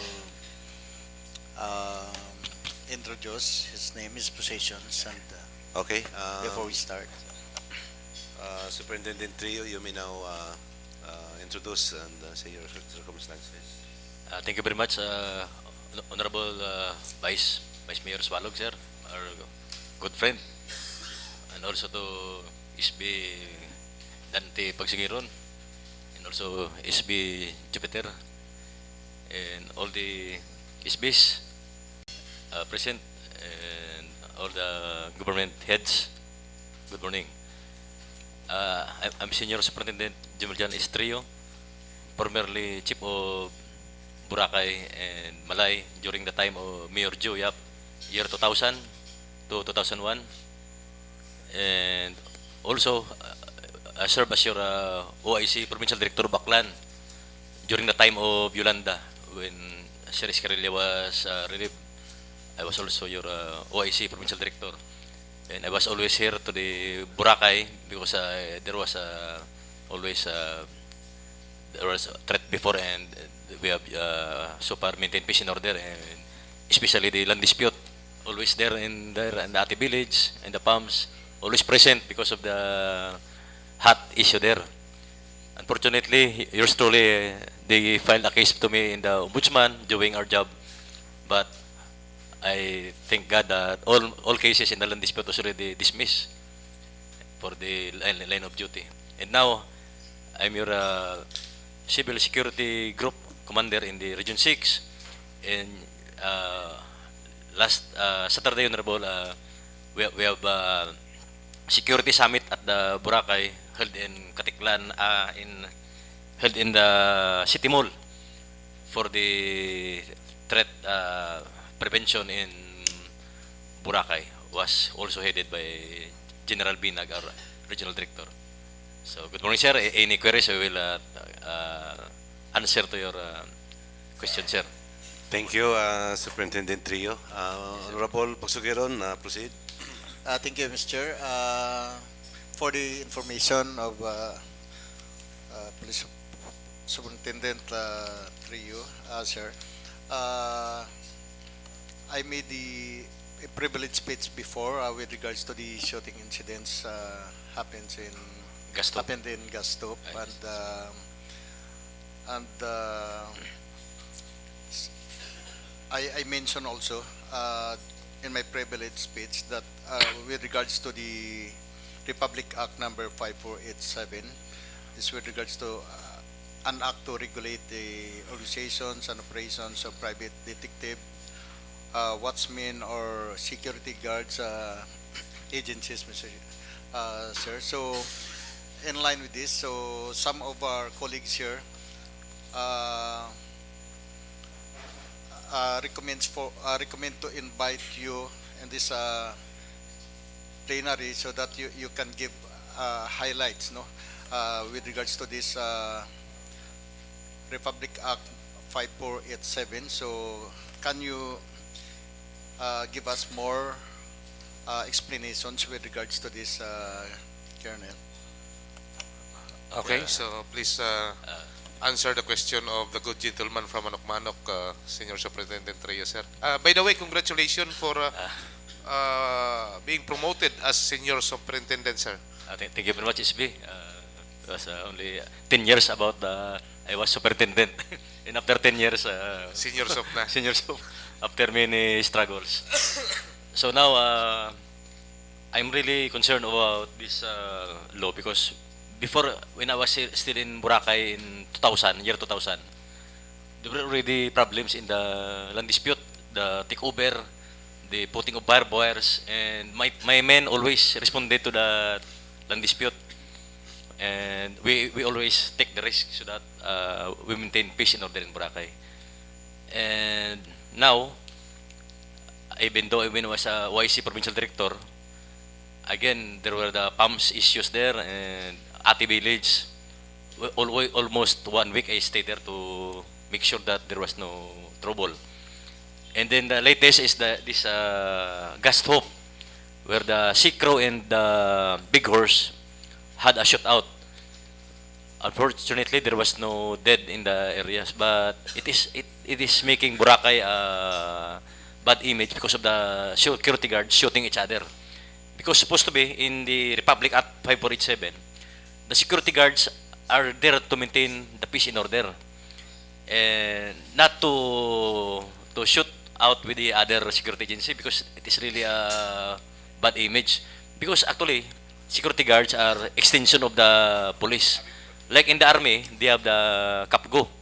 So in the police, we have the security guard to maintain peace and order in a specific establishment, especially in Boracay, where there are VIP foreigners and are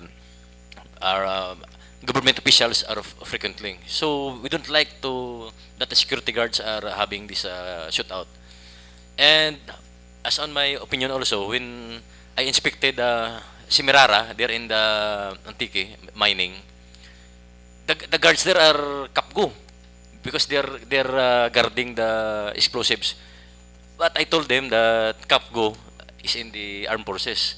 So I recommend to them that they will be training to the PNP Socia so that they will be justified their stay there because kapgo are armed forces. They're not trained to handle the security matters. Yeah, they are paramilitary. Yeah, yes, SB. So I recommend to them that they will have a training. So now I go back again to Boracay because especially this 5487 is very important because all the stakeholders in Boracay, especially the hotels, the resorts, the malls, the everybody's establishment deployed security. So the CSG, formerly the FASAGs was undering the Boracay, which was still by Colonel Garganillo. But last year, November, it was already taken over by the CSG. So that we are the Socia. So wala nang PSAG, sir? Negative na SB. Civil Regional Civil Security Unit 6 na. Take okay. over the PSAGs in the Socia in the Region 6. So we're now here. So you were the regional director for CSG, civil regional officer. SB. regional officer. Yes, SB. Okay. So now we're here we're the front line of the Socia in Boracay and Malay. Because we cater here so many agencies and there are many land dispute as I observed before. So that was timely that last Saturday we have a summit, and thank you very much for our mayor for providing the support there in the venue and also the support. And our topics there were to enhance the security guards in Boracay, clustering them from Station 1, Station 2, Station 3.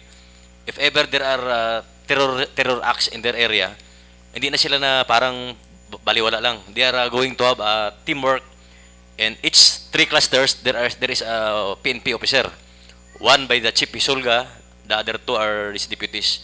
They will cluster and counter attack if ever there is a terrorist or a shootout in Boracay. So it means that if there were terrorists, they can respond. Yes, because what we saw in the research world, there's a lady guard checking the terrorist. But when we check that there's a firearm, nagtakbo na siya. So mali, dapat while checking, meron siyang bodyguard na ready na to respond. Kasi kung nabaril yun, saka meron din video doon na may security guard din may baril din, nung nakita niya may armalite, tumakbo. Kung binaril niya na yun, tapos na sana. Our purpose there is to enhance the training of the security guard na hindi lang sila dapat pawala-wala lang na parang dekorasyon. Yes. Dapat concerned sila sa welfare of the tourist, especially in Boracay, in Malay. Dapat mag-react sila, presence of mind.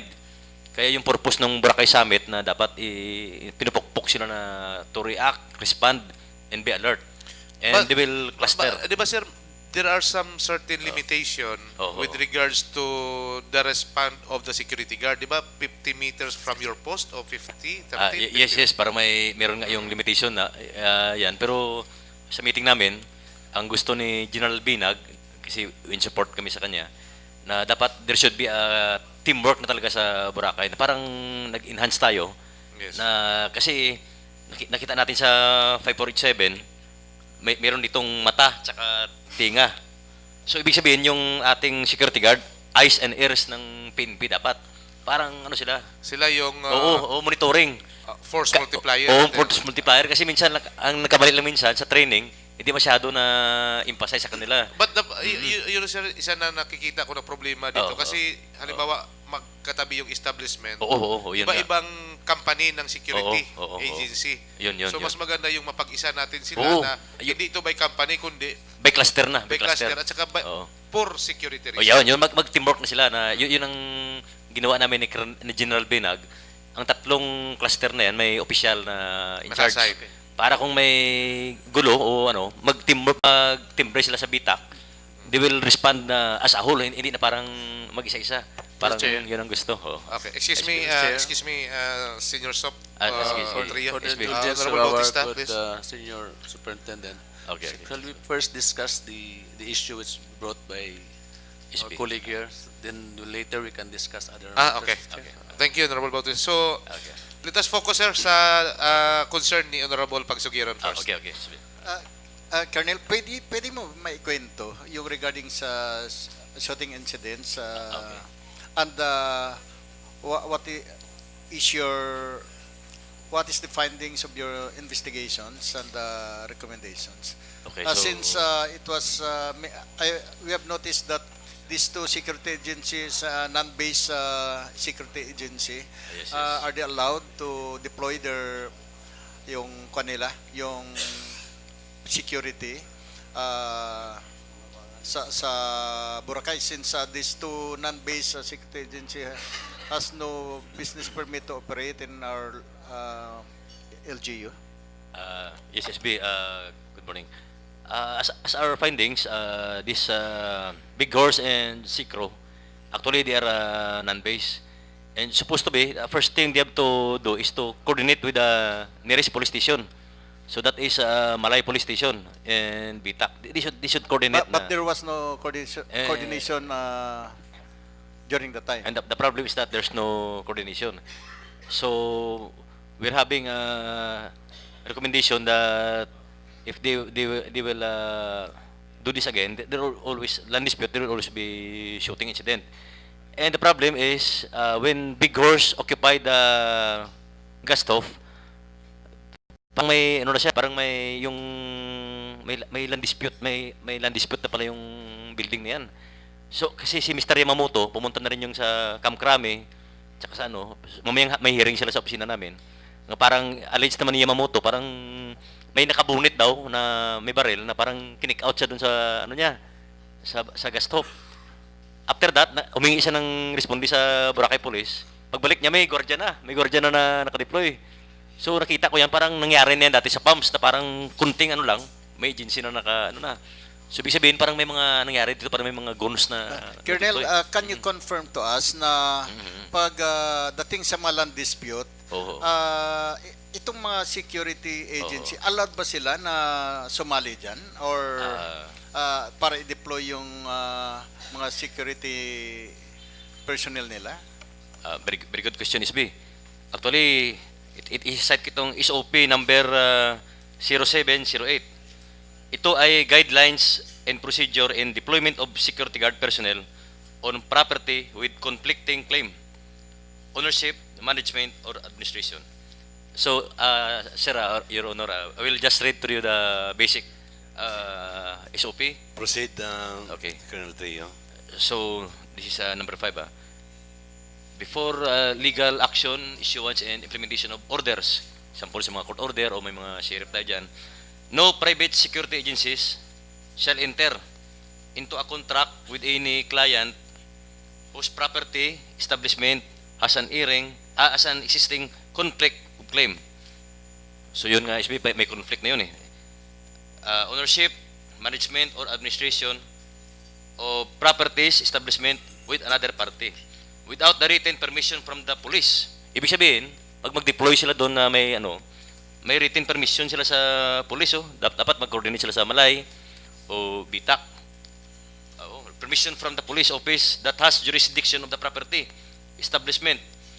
Clearance from the court, quasi-judicial or administrative body having jurisdiction over the case.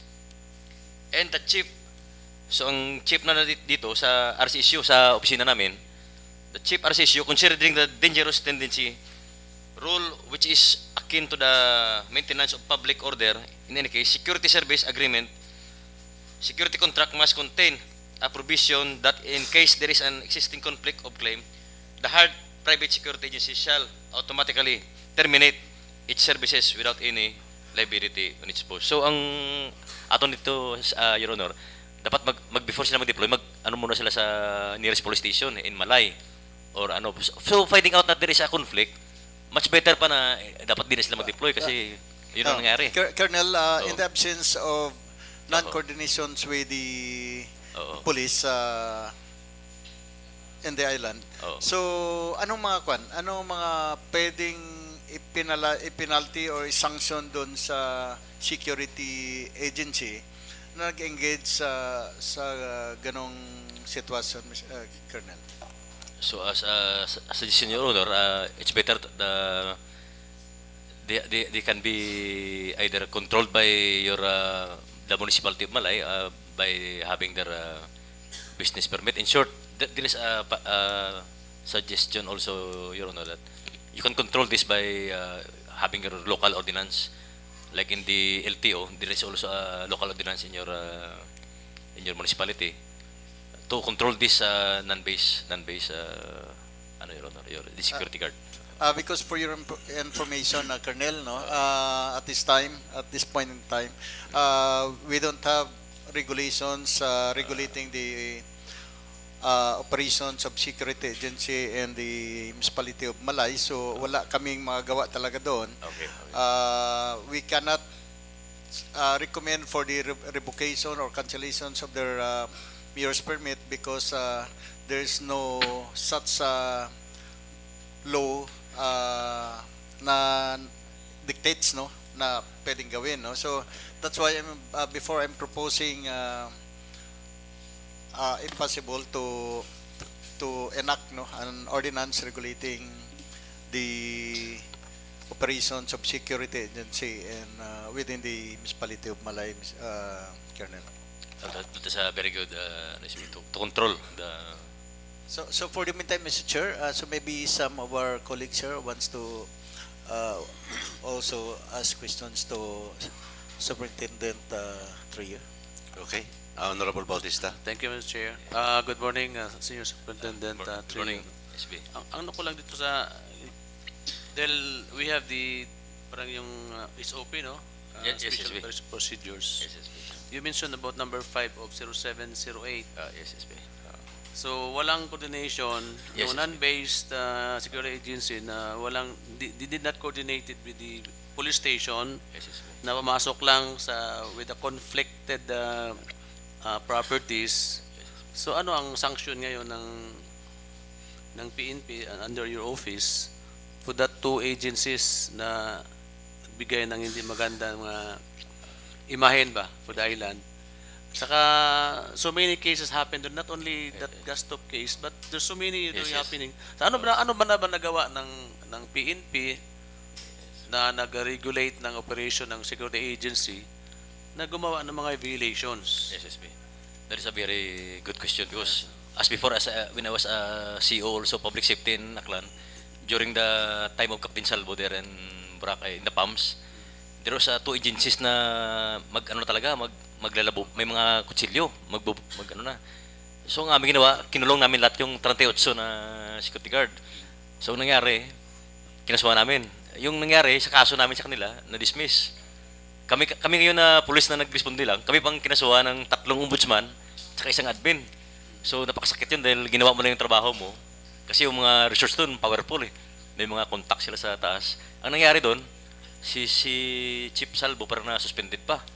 Mabuti na lang sa amin at na-dismiss naman ang kaso. So ngayon may kami dito, may lesson kami na dapat ang civil security group talaga ang nito. Dahil ang nangyari nung dati, hindi kami nagkonsulta sa kanila. So dire-diretso kami nag-responde yung kaso. So ngayon, ang dalawang agency na to, Big Girls and Sikro, mamayang hapon may hearing sila sa opisina namin. Kasi dapat may order sa amin sa sosya na kakasuhan talaga itong nag-violate para masampulan. Very good. So pag find out namin na nag-violate ang Sikro, may may cancellation ng LTO nila. So hindi na sila makooperate. Tapos yung mga gwardiya nila tanggalan ng lisensya. Pero may pa yan. Pagka hearing namin dito, ipo-forward namin sa sosya, krami ang aming recommendation. Ang final decision ang sosya. Pero ang advice doon, pag mga guilty talaga sila, tanggalan yung license to operate. Tapos yung mga gwardiya, tanggalan ng lisensya. Kasi kawawa ang mga pulis natin. Nakita ko na sa Boracay, pag lang yung pulis, mag-responde lang, kaso. So ngayon nakita ko yung bitak doon, takot na. Parang takot na sila.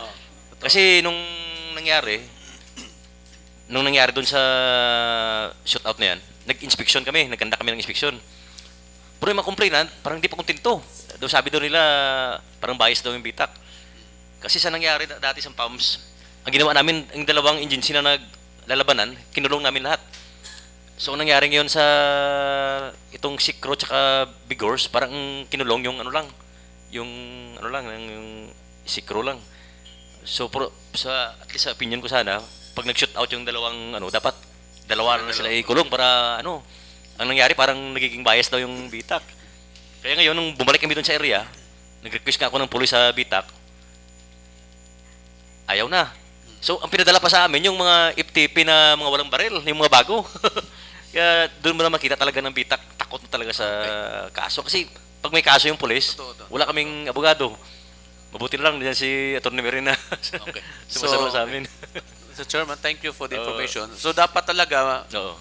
I think we have to put an end on Yes, yes. ganyan mga activity. Yes, So may sana matuloy itong kaso nyo na file sa dalawang agency Sampulan. para sample na yan dahil dami nang namatay So ano naman nangyari doon sa napatay? Who will file the case? They belong to an agency.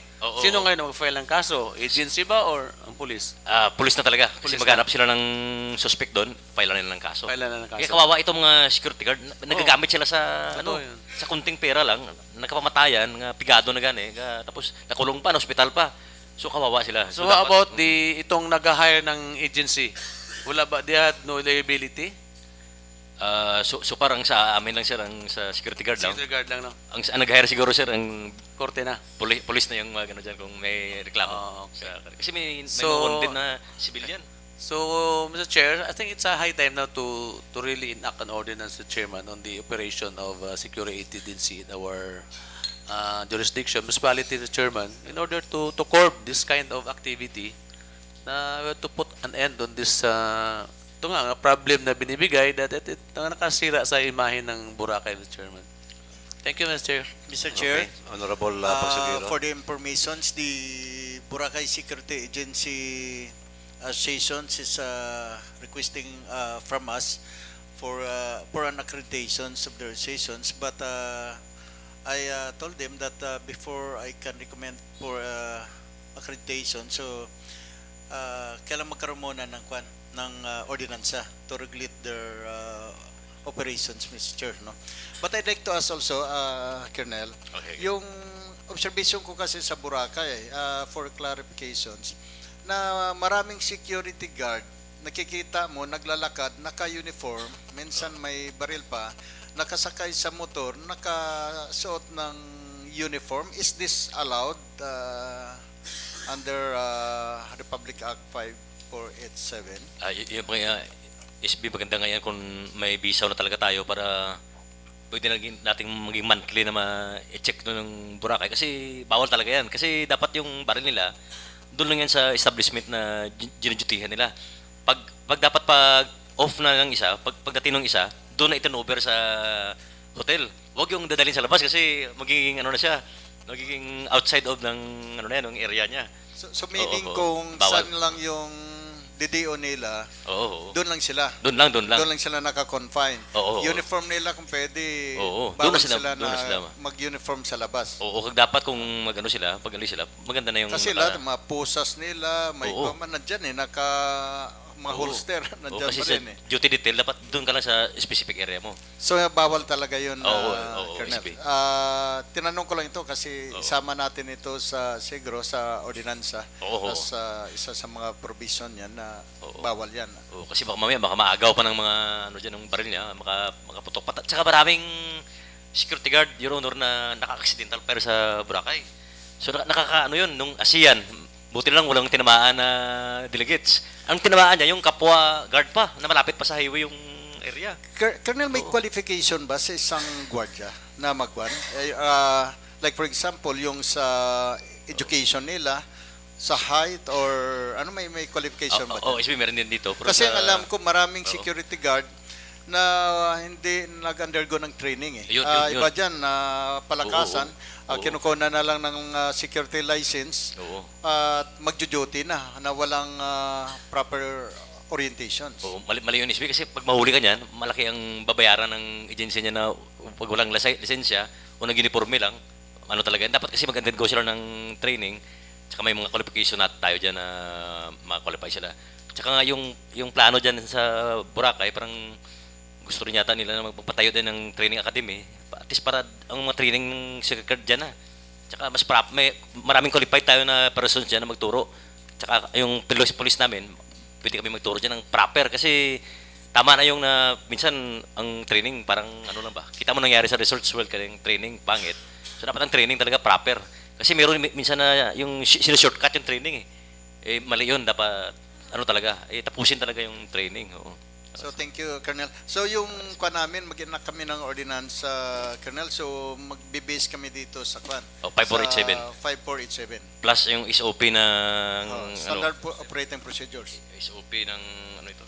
Ito sa 007. number 007-08. Yan. Kasi ito talagang ano sa Boracay. Dito kami magbe-base. Ito talaga ang sa Boracay. Okay, thank you, Colonel. So that's all, Mr. Chairman.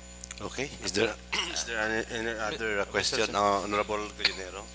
Thank you, Mr. Chairman. I would like to ask Senior Superintendent Rio, who is the CRS ba? CR? Civil Regional? Sa province. Ang nangyari nga kasi SB, bagong unit ito siya. Ang head natin sa Kamkrami ay Civil Security Group, headed by General Dulay. Tapos ang ang CSG, may dalawang branch yan. SOSYA, Security, tsaka FAO, Firearms. So ngayon, yung firearms na ito tsaka SOSYA, nilagay na naman sa region. So under yung region sa RCSU. Pag magbili kayo ng baril, mga Your Honor, yung LTAP, license to own firearm, doon na ipaprocess sa akin. Tapos doon na sa Krami. Tapos ang reference number, pero may bayad sa land bank, ang LTAP. Tapos sa mga security card, ganun din. Pag-process sila dyan, i-endorse din namin sa Krami, yung lisensya ng Gordya, dyan na rin sa opisina namin. Parang frontline office yung pinorward sa region. So ang nangyari dyan, supposed to be, katulad ng mga CIDG, Maritime, Aviation, mga support unit, dapat may provincial sila, Your Honor, na mga offices. So ang problema, parang baby unit pa itong CSG, wala pa kaming provincial offices. Pero darating ang panahon, meron tayong provincial officer dyan. So temporary muna, ang head natin dyan, yung operation officer ng Aklan PPO, parang si Humukan pa yata yung ngayon. Pero ano lang muna, parang delegation lang. Pero darating ang panahon na meron na kaming opisina sa Aklan PPO. At mas possible siguro, magpagawa kami ng opisina dyan sa Boracay para ma-supervise talaga namin ng security guard. So, sir, pagdating sa firearms, since na under sa office nyo, Oo. as of this time, yung sa license ng firearms, wala pa rin card? Wala pa. On paper Yung pa rin? papel lang muna, tsaka yung card lang, yung permit to carry muna. Permit to carry, yun ang Oo. card. Okay, sir. Ang sa security guard din, yung nakita nyo ngayon, papel pa rin yan.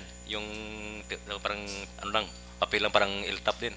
Pero meron lang ngayon, sa SOSYA, pag walk-in sila doon na mag-apply, may card na talaga, may card na.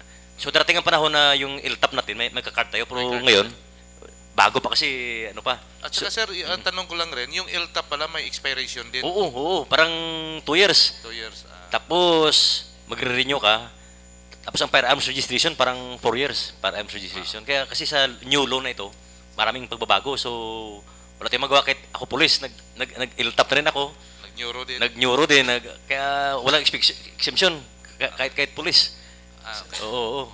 So, kasi iniisip ko na rin kung mag-retire tayo, civilian na tayo, meron ng may private tayo na baril. Kasi yung issue, yun talaga, iti-turn over natin yan. So, kailangan talaga, kahit lahat ng police, mag-LTAP na rin kasi hindi lang civilian, lahat police din kailangan. Kasi darating na bibili tayo ng baril. Pag wala kang LTAP, hindi ka makabili ng baril. Kaya, so, masakit ang ulo mo kasi, may pera ka. Wala ka namang LTAP, hindi ka talaga bibinta ng gun store ngayon. Kasi dating gun store, sila nang bahala nag-process. Ngayon, sa 10591, nagbago. So, yun na yung Your Honor. Thank you, sir. Okay, thank you, Honorable Gallinero. Any other member who would like to ask Honorable De Los Santos? Sir, good morning. Good morning, SB. Sabi mo kanina, yung security next to police. Oo, yun nga, parang ano sila. Kasi may isang stats Oo. nangyari, stats Boracay. Ah, Tapos yung mga stats yung nag-stats tumakbo. oo. Sabi ng mga tao, snatcher, snatcher. Oo. Dumaan doon sa harap ng security guard. Oo. Sabi ng security, ano yun? Sabi niya, snatcher. Believe ko ba dasig magdalagan? Ano mo yan na ginambal niya? Oo. Nag-believe pa siya. Yun. Madasig kuno niya dalagan. Oo, yan ang mga wrong attitude ng gwardiya na ngayon is baby. Dapat sinabol ng security yun. Oo. Pero ang sabi niya, ang bilis tumakbo. Oo, kasi SB dito sa bagong 587, yung mga security guard ngayon ay may medalya na. Binibigyan ng award kung maganda yung performance mo. Tsaka sa krami, nagbibigay sila ng medalya. Tsaka may cash reward pa yan. Kung ganyan ang ugali nila, dapat talaga baguhin natin yung sistema sa Boracay. Kasi kung may terorista, paano sila makareact kung attitude nila, ay, bahala pala. So, sa summit ng Sabado, yung talagang binabago namin yung ano nila. Dapat concern tayo kahit sa harap mo pag may krimen, extra effort na yan. Kasi may medalya naman tsaka cash na binibigay sa kanila kung wala silang action, parang ano sila, kulang sa training siguro. Yun. Kaya yung Boracay na training academy dyan, parang may ano ako dyan eh. Kung mapustro yan, mas maganda. Parang training dyan na mismo. Para ano talaga sa isla ba, ano talaga sila ma-indoctrinate na hindi lang na ano mo, dapat as a whole yung clustering na sinabi namin na dapat magbinuligay na lang. Okay. Last na, Chairman. Honorable Okay. Bautista. So, base sa kanina, na ano ni SB Del Santos, parang executive, parang walang pakialam, no? Oo nga, So, tama ilang yan. meters ba, Oo. Superintendent, ang distance na area na the security guard can mag-react ba na kasi dumaan sa, Oo. sa kalsada, then sa resort ka, Oo. so binabantayan mo resort lang eh. Oo nga, Dumaan oo nga. yung snatcher, Oo. so ano ang kwan niya? So, Ang obligasyon, pwede ba niya, ilang meters ba yan na Oo. he can react, no? Sa ganyan, mapahinto niya yon or can do something na ma-minimize yung nangyari dyan sa area niya. So, Outside of his the property na binabantayan niya, ilang meters ba ang distance na pwede sa makareact? Generally, SB, parang yung doktrina talaga ng guard, parang doon na talaga sa Area niya. establishment nila. So, ngayon, yun nga sirang yung summit namin ng Sabado na binabago namin yung outlook nila na dapat pakialaman mo yung dapat yung katabi mong stall. Kasi normally, more or less, mga 50 meters lang yata ang ano niya eh. Allowed. Oo, allowed niya. So, parang perimeter lang ba? Perimeter lang. So, dapat may extra effort talaga sila na Kasi ang ano kasi gagawin. simple, ang kwan ng Guardia de Soro, kasi pag alam sa dyan may mangyari, Oo. so sino ngayon ang Yun nga. handle ng responsibility? Oo, para may limited lang SB yung distance niya. So dapat ano lang talaga parang yun lang talagang mga more or less 50 meters. Pero Dapat ba may i-include yan sa kontrata ng resort, ng let's say ng establishment na pwede in na case SB. na mayroong mangyari na ganyan, Oo. then yung liability, Oo. i-shoulder din ng Oo. kanyan, nag-hire ng gwardiya. Oo, pwede na SB. Yan siguro, para isama din yun sana sa sa- summit nyo, sinama yun eh. Oo, Kasi ibang sa- gwardiya oo. dyan eh, parang hindi sila concerned kasi hindi ko na jurisdiction yan. Tama. Diba? Then baka magkaalam ako dyan, sino magdipinsa sa akin? Tama SB. Diba? Parang ano sila, diba? Oo. Yung pa rin SB ang papalop namin din, may mga incoming pa kami na meeting. Tsaka kung sa ordinance natin, maganda rin yan na idagdag natin yan ng para bisan nagtuturoan eh. Kaya, Oo nga. yung concept natin sa summit na dapat magtulungan. Dahil, nangyari naman sa Che kasi, dumaan sa kanyang area, pinabayaan lang niya, oh. Yun nga. Sana hinuli niya yun eh. Oo. Diba? Tsaka may baril naman siya, pwede niya niyang, kasi mamaya. Hindi siya pwedeng humabol. Habulin niya yung kriminal. 50 So, meters lang. kung alanganin siguro SB, doon na lang isa sa iyang area. Pero dapat makontak agad sa nearest sa police, tsaka kung yun lang. Kasi may limit lang talaga SB, may limit siya. Okay. Oo. Pero kung may nag-extra siya, may medalya siya tsaka reward. Pero kung Oo. kriminal na isang tao, Oo. pwedeng habulin, hindi. Kung sa bagay, nasa na siguro dyan. Pero dapat tumulong din siya. Kaso lang, yun nga SB, baka maiwan na naman yung hotel. Pero kung may kasama siya, siguro may extra yan. Pero we'll develop para sa mga atin kung may ordinance, tingnan natin yan na parameters para ma-strengthen natin yung sa Boracay. Kasi Okay. yun talaga eh. Oo, pwedeng-pwede. Okay, citizen arrest na nga yan eh. Oo. Okay. Sige. Is there any other member who would like to ask question? Honorable Pagsugiron and Honorable De Los Santos, being the chairman of Peace and Order, kindly coordinate with Colonel Trio regarding the enactment of a local ordinance, no? Para ma-fast track natin ang pagpasa. Thank you, Mr. Chair. Anyway, I have mutual coordinations with Colonel Trio. Okay. So I will ask some inputs with him, no, with regards to the enactment of the said proposed ordinance, Mr. Chair. Okay. Thank you so much, Colonel Trio, for your attendance, and it's an honor for us that you have attended our session. Thank you so much for your time, sir. Thank you, Your Honor. Thank you. Okay, so let's proceed to our other guest, Mr. Felix De Los Santos, Mr. Cesar Oxon, and Mr. Absides De La Torre. You were invited in leo of the concern of Honorable Graf regarding the and Honorable Pagsugiron regarding the preparation on the Tabon jetty port during Habagat season. So anyway, we already, Mr. De Los Santos and the other guys are very known to us already, especially our former colleague, Mr. De La Torre. And congratulations with his effort to organize the Tabon port. Kung nakita ninyo pag schedule, organize si Mau, mas maluwag ang flow Itawo. Congratulations again. Okay, so the table is now open for inquiries. Honorable, we will give first, ladies first, to raise some question to our invited guest. Or if she's not ready yet, Honorable Pagsugiron. Thank you, Mr. Chair.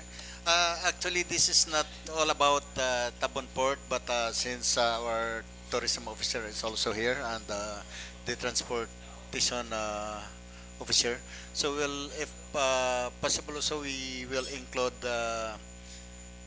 Tambisan Port, no, because we're talking here of the schedule of boats in Tabon and Tambisan, but of course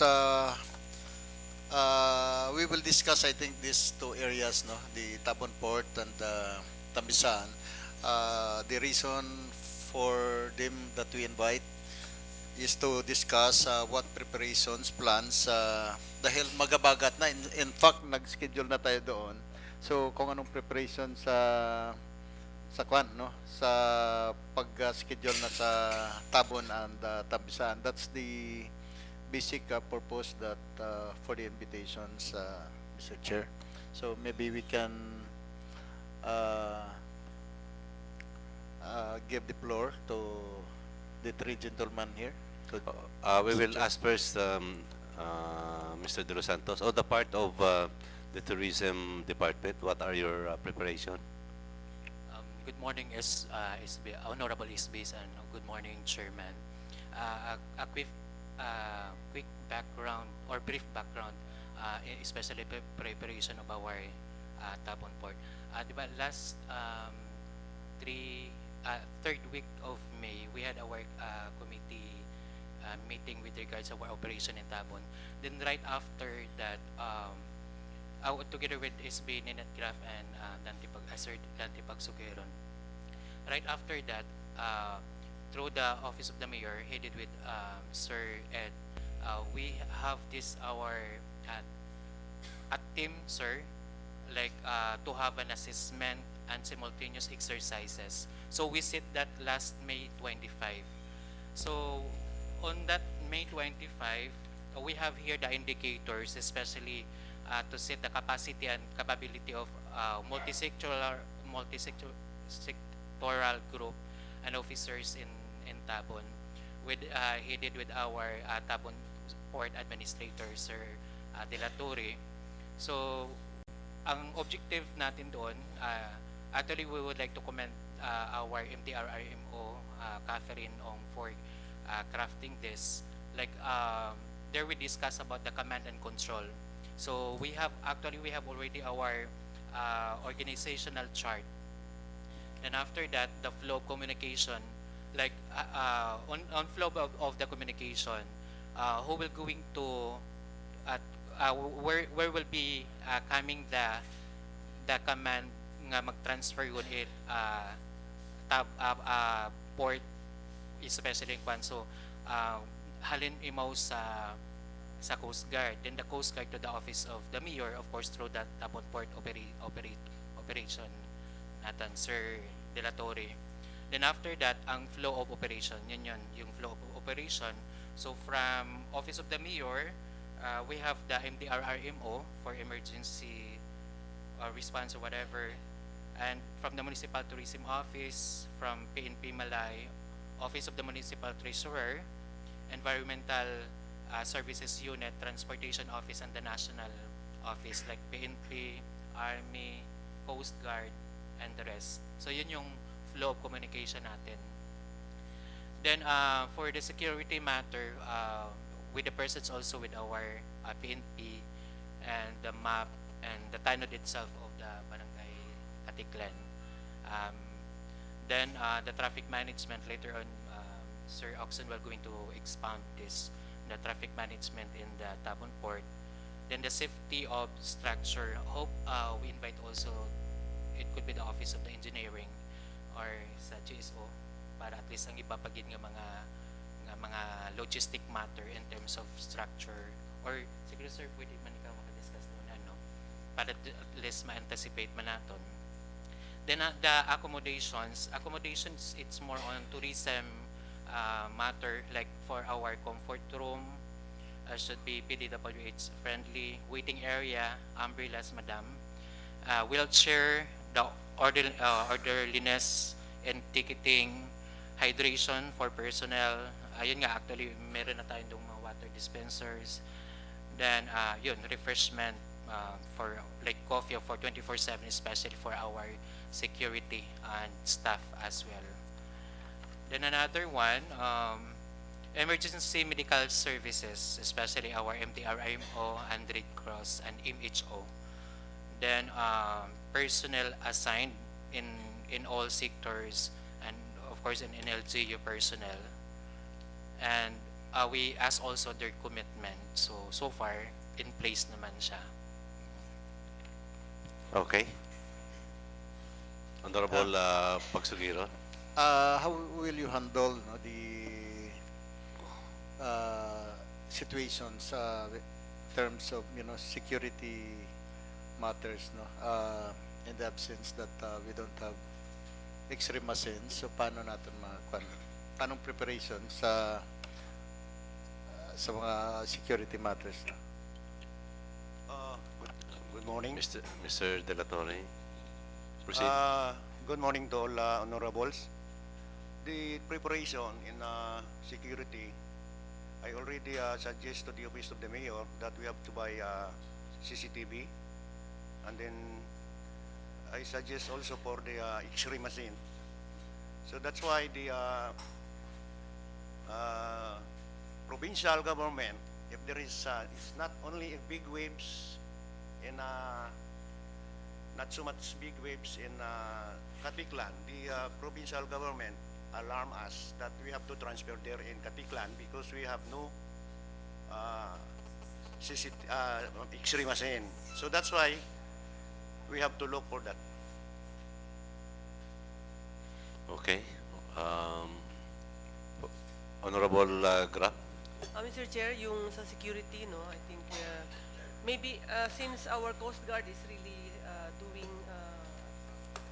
their duties, like to tighten the security of the island, maybe we can ask our Coast Guard to bring sniffing dog, K9, to make sure that all that the area is also protected, and we can maybe purchase that handheld, that handy checker. Do we have that? That one is, we don't need really but at least we can check their bags if there's something. For the drugs, of course, only the dogs can sniff. But the explosives and stuff, maybe the other one can already do it. Ang daan ba ang ginabuhitan yung ranon eh, nga sirit na yun. If we cannot come up with the X-ray machine, of course it will not. It will take maybe 2 seasons if we can acquire that. Okay. You may answer. Or is it a question or just a statement? Yeah, it's a question if it's possible that we can purchase a small, the handy checker machine. Metal detector.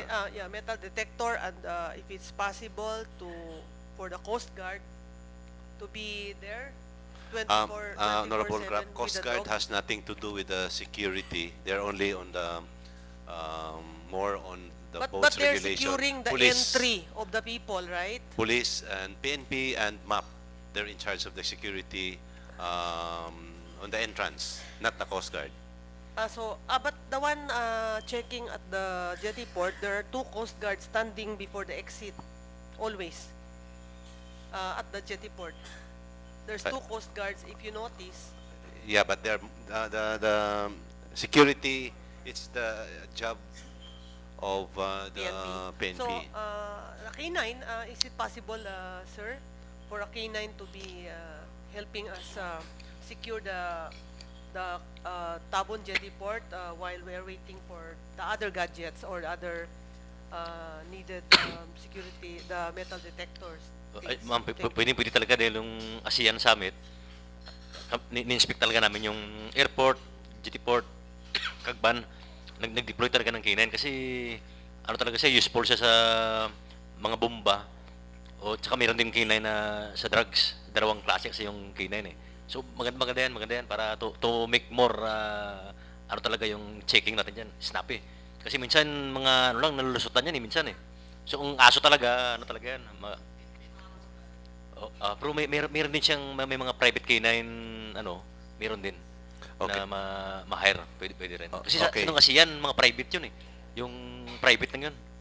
Okay, in that case, may we ask the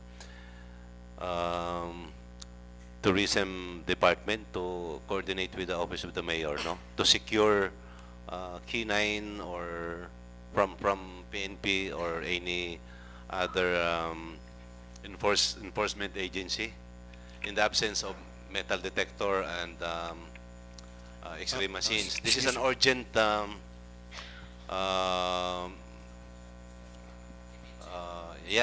immediate and urgent need. So kamo lang with of course with the help also of port administrator, pwede ka mo mag-request sa PNP or kung sino ang may available na K9 nanay. Oo. Yeah, we have already 2 metal detector. Okay. Came from MDR. Okay, so daywa pa lang ang metal detector. Kung baabo itong pasahero, karan lawig ang pila.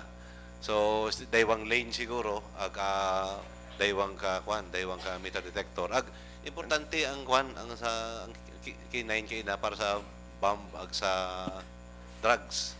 Tungod basi kabantay lang iba karan nga oras nga dya sa tabon utos na mapalusot tungod wa kita security measure. Okay, so take note, Okay, noted, Mr. De Los Santos and Mr. De La Torre. Honorable Grab. I also like to ask the, I don't know, of course, the 3 gentlemen here. Because I have a concern with regards to the bath or toilet facilities. When I went there the last time, it's not working. It's working, but it's not working. The water tank or the toilet tank is continuously there's a flow of water, so it costs us money every time this flow of water is there, no? So I mentioned this to the person in charge there during the time for our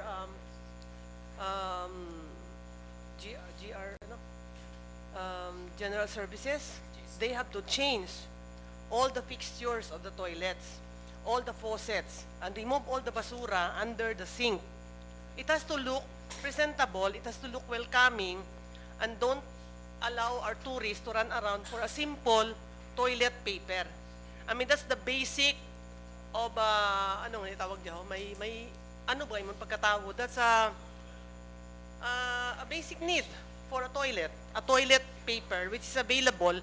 If you think other people are stealing it with the rolls, we can always buy the ones from SPCA, the box type where you can just get and not rely on the ano nga siya ng the rolls, and a little bit paint for the other for the former honorable De La Torre.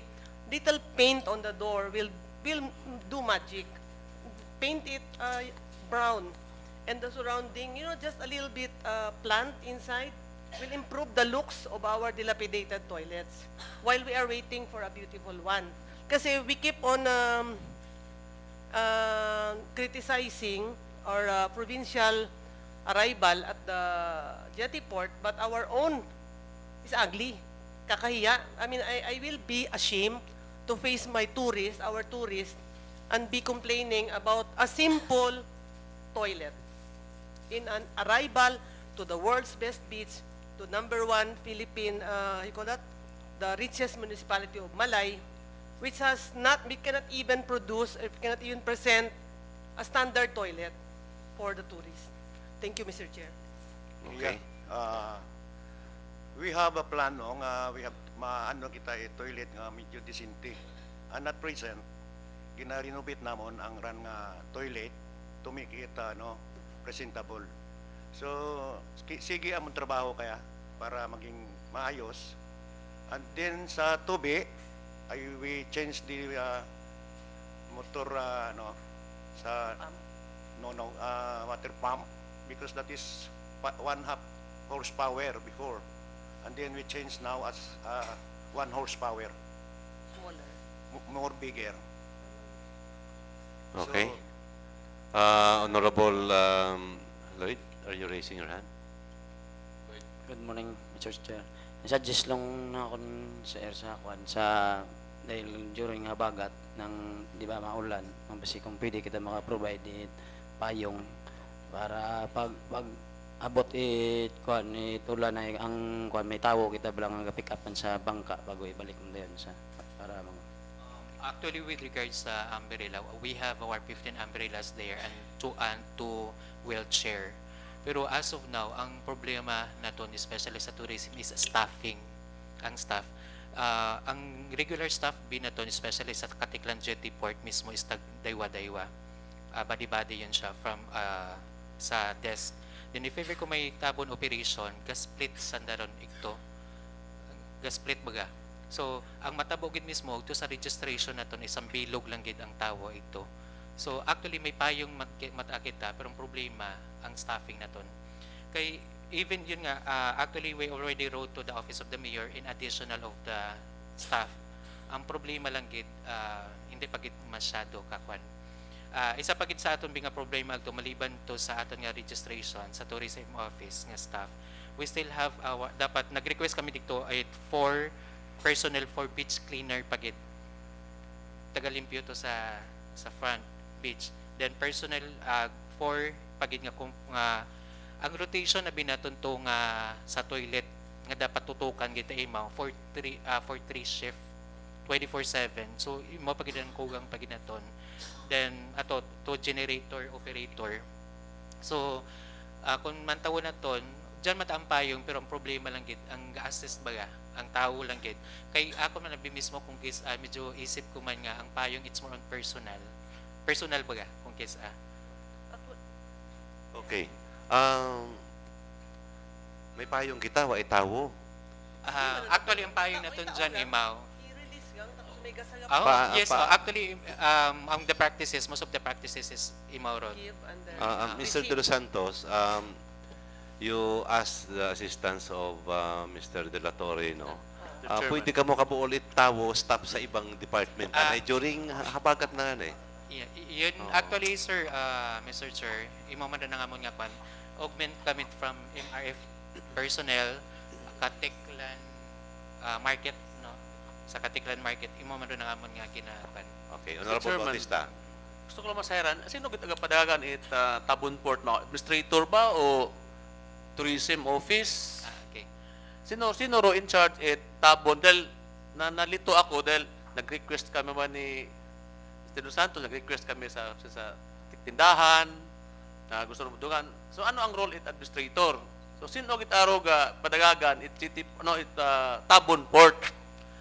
Okay, SB, bali ang staff ay biit ng JT Port Tabon na ton is sa tourism. Tapos ang pag-abot sa logistic, mga requisition at mga gamit sa MIED pagid. Kay during sa No.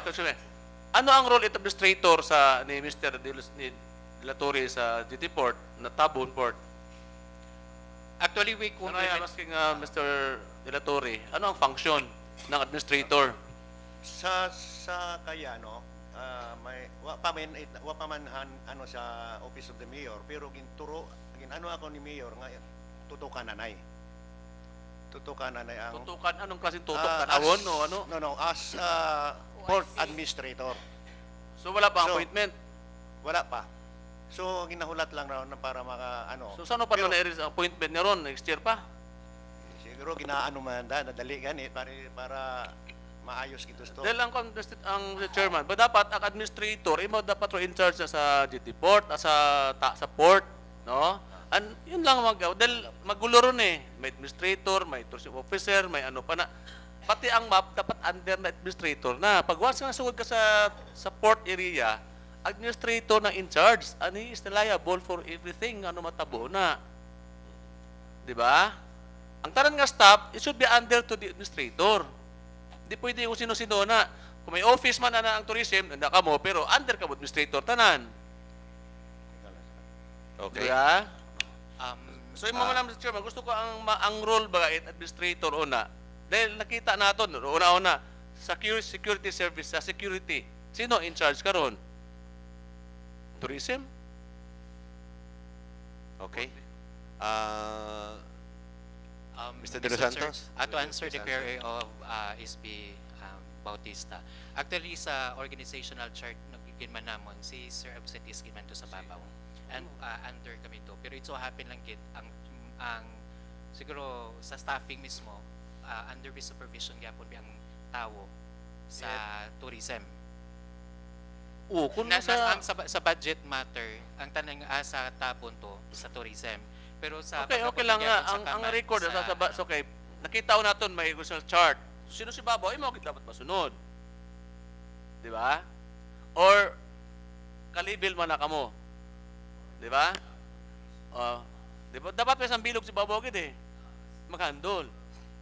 Okay. Or magparehas man na abi, same level, administrator or tourism officer, tapos i-distribute nila ang function. Dapat ma-identify. Then malisod ba ito, ano na manasikwan, sino manasikwan kun? Okay. No? Dahil ang una-una doon, ang security, ang serbisyo na itong kinatawag sa bisita. Malang importante Mr. Chairman eh. Dapat ma-pinpoint na ito, ang sino ba talaga ang in charge sa port na in kaso may problema, sino na ito ni-pinpoint? Okay. It would be practical, no? Kung sa bilog lang ang one, no? So, it will be in the person of Mr. De La Torre. So, tanan nga operation sa Tabon Port, kinahanglan imaw ang magmando tanan. Bisan pa nga ang staffing halin sa tourism, halin sa MIED, tanan dapat ang port administrator under saan na tanan operation para why it gulo, what's hangag. Actually, Mr. Chair, imagine man ang setup. Magkuhan galing Okay, may inyong mga executive meeting and then kung ano na distribute lang tayo kung ano mga function ko distaga. So dapat regular meetings per me. Ang importante ang security ginaton ang ayuso na dali mo abo naka-comments una sa atong security. Masyadong very lax kuno ang atong security una sa area. So tama man ron no dahil kung tanawon ko ang security sa pulis gapungko lang no. Even though our map is only sitting So that's why nga dapat ato ni mitingon na muna para kung ano obligasyon para may ano bla ang mga pulis ano ano mga bags ay daw wa dahil gapungko tabi. O nga so ang kamatabo, Mr. Chairman, even the police, they will be given a memorandum, no? Nga understand it sa operation it that but once na assign sa na support, understand the administrator. Okay, Diba? so, in short siguro, magtaon lang i-deputize lang halimbawa ang sa map, si Nonoy Rowan, mo matao deputization under sa kay atong port administrator. In the same manner mo man ang sa tourism naton, i-deputize mo lang, there should be a black and white, no, nga memorandum, nga i-designate sandaan under the control and supervision of the port administrator para mas organize si Mao. Honorable Gallinero. Thank you, Mr. Chair. Good morning to our Tabon Port Administrator, the former Sangguniang Bayan, Absides de la Torre, our tourism officer. Actually, sir, Mr. Chairman, the full responsibility with regards to Tabon Port, it should be to the Tabon Port Manager. And all those departments who were present on that area, it should be under sa Tabon Port Manager. Administrator. We have no administrator. manager. No. And it's up to the Tabon Port Administrator to call their attention on how to work with him on that area. Like the transport kay, ay, hindi ko nakita, yagali si Mr. Oxon, no? Whatever problems, they have to refer that to the administrator. Same with the tourism people. And also the security. Siya ang may kaman ang Tabon Port Administrator eh. And then, tama ro ng hambal ni Honorable Bautista that from time to time, you have to call their attention that para sa mga functioning nanda, ano ang kwan. But I would like also to ask Mr. Chair, with regards dun sa CR, di ba, sir, may ginobra nga CR to sa may likod, bago nga kwan? Wa pa matapos to? Sa ano, may CR pero wa kita matapos. Pa matapos. Wa. So mga kani among ginatingwa to nga maubra para medyo disinte. Oo, medyo okay na to eh. Oo. So ang present kasi ang lang lapit sa baybay ang present ginagamit na lang ang nato. makodjap ang ginagamit. Okay, sir. Dapat matawad attention to nga matapos. Thank you, Mr. Chair. Okay. Okay, so ang question kay na parte sa umbrella, so masolve niyo to. Bukod trason ba nga abo mon payong 200 wa kami tawo. So Okay, ano ang medyos ninyo? What will be the remedy, the solution? Para sa akin is tutukan lang gid siguro. Especially No, ang no, payong. no. We're not talking of tutukan. Sino ang staff nga ibutang ninyo ito nga para ma-augment? Kulang abot staff eh. So dapat masayran naton kung ano din kamo mabolit staff. Ako nabuligan na mga istorya sa ibang department. Actually may amon yung nga request man din tapos naka-istorya man kami kundi namon buon ang staff. Actually walo ang kailangan namon eh. So matuan ito sa actually naka-istorya ang kinman kami man. Okay man so far.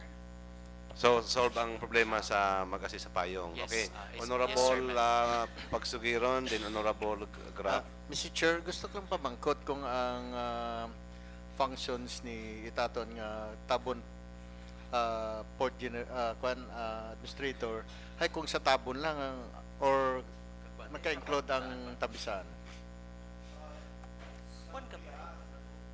Pa lang kami sa Tabon, di pa kami nakasulod sa Tambisaan. Honorable Pagsugiron, ang Tambisaan is being managed and operated by barangay. So, wa pa ang So that's LGU. why medyo ginapamangkot ko lang ang atot ng administrator kung naka-include ang Tabisan, Mr. Chair. Solely Tabon lang kita na yung gina-operate it administrator. Okay, Mr. Chair, gusto ko lang pamangkot sa aton transportation officer. Ang kung tarang binato ng Tabon medyo may area kita, no? Pero siyempre ang siguro pag-arrange sa mga sarakyan like tricycle, kuan dyan, kung anong preparation, ang medyo worse ay sakaya dahil ang aton nga sa Tambisan area medyo pigado, no, kung anong preparation itaton nga transportation officer with regards to transportation concern, Mr. Chair. Okay, Mr. Oxon. Hello, good afternoon. First of all, ang sa Tambisaan, siguro before I proceed with the Tambisaan area, we have to ato na itanawon po ang setup Tabon and Tambisaan. Kung tanawon tabi ang sa Tabon, there is already a site development plan compared sa Tambisaan. That is why kung ang setup sa Tabon, if you have noticed, ang pag-divide sa loading and unloading, itapang sakyan, it was actually my initiative in coordination with our Tabon administrator. So gin-segregate ko ang loading and unloading. That's why may ginbugag kung tanaw na ton. With regards sa Tambisaan, nag-conduct kami visit ita akong nga staff to. Ang problema kitabi ang area. And the last time that we have visited the place before pa ang nag-transfer ang schedule, because I am on may mga signages na ako nga paobra. Ang problema nagaisto ang area, because I coordinated with the BLTMPC General Manager. Nag-plan kami sa setup tricycle and e-trike. I've noticed nga may portion nga ginsarahan, may portion nga nagaisto. So medyo kung tanawon ta in practical medyo malisod gid ano ang Tambisaan area dahil sa area mismo. I-compare mo sa Tabon. Sa Tabon madali naton ma-obrahan it ng solution and ang plan dahil nga may site development plan na. Okay. Honorable Bautista. May aton pilang bilo atong staff nga na-assign sa halin from Transportation Office sa Tambisaan. May staff kita Transportation Office to.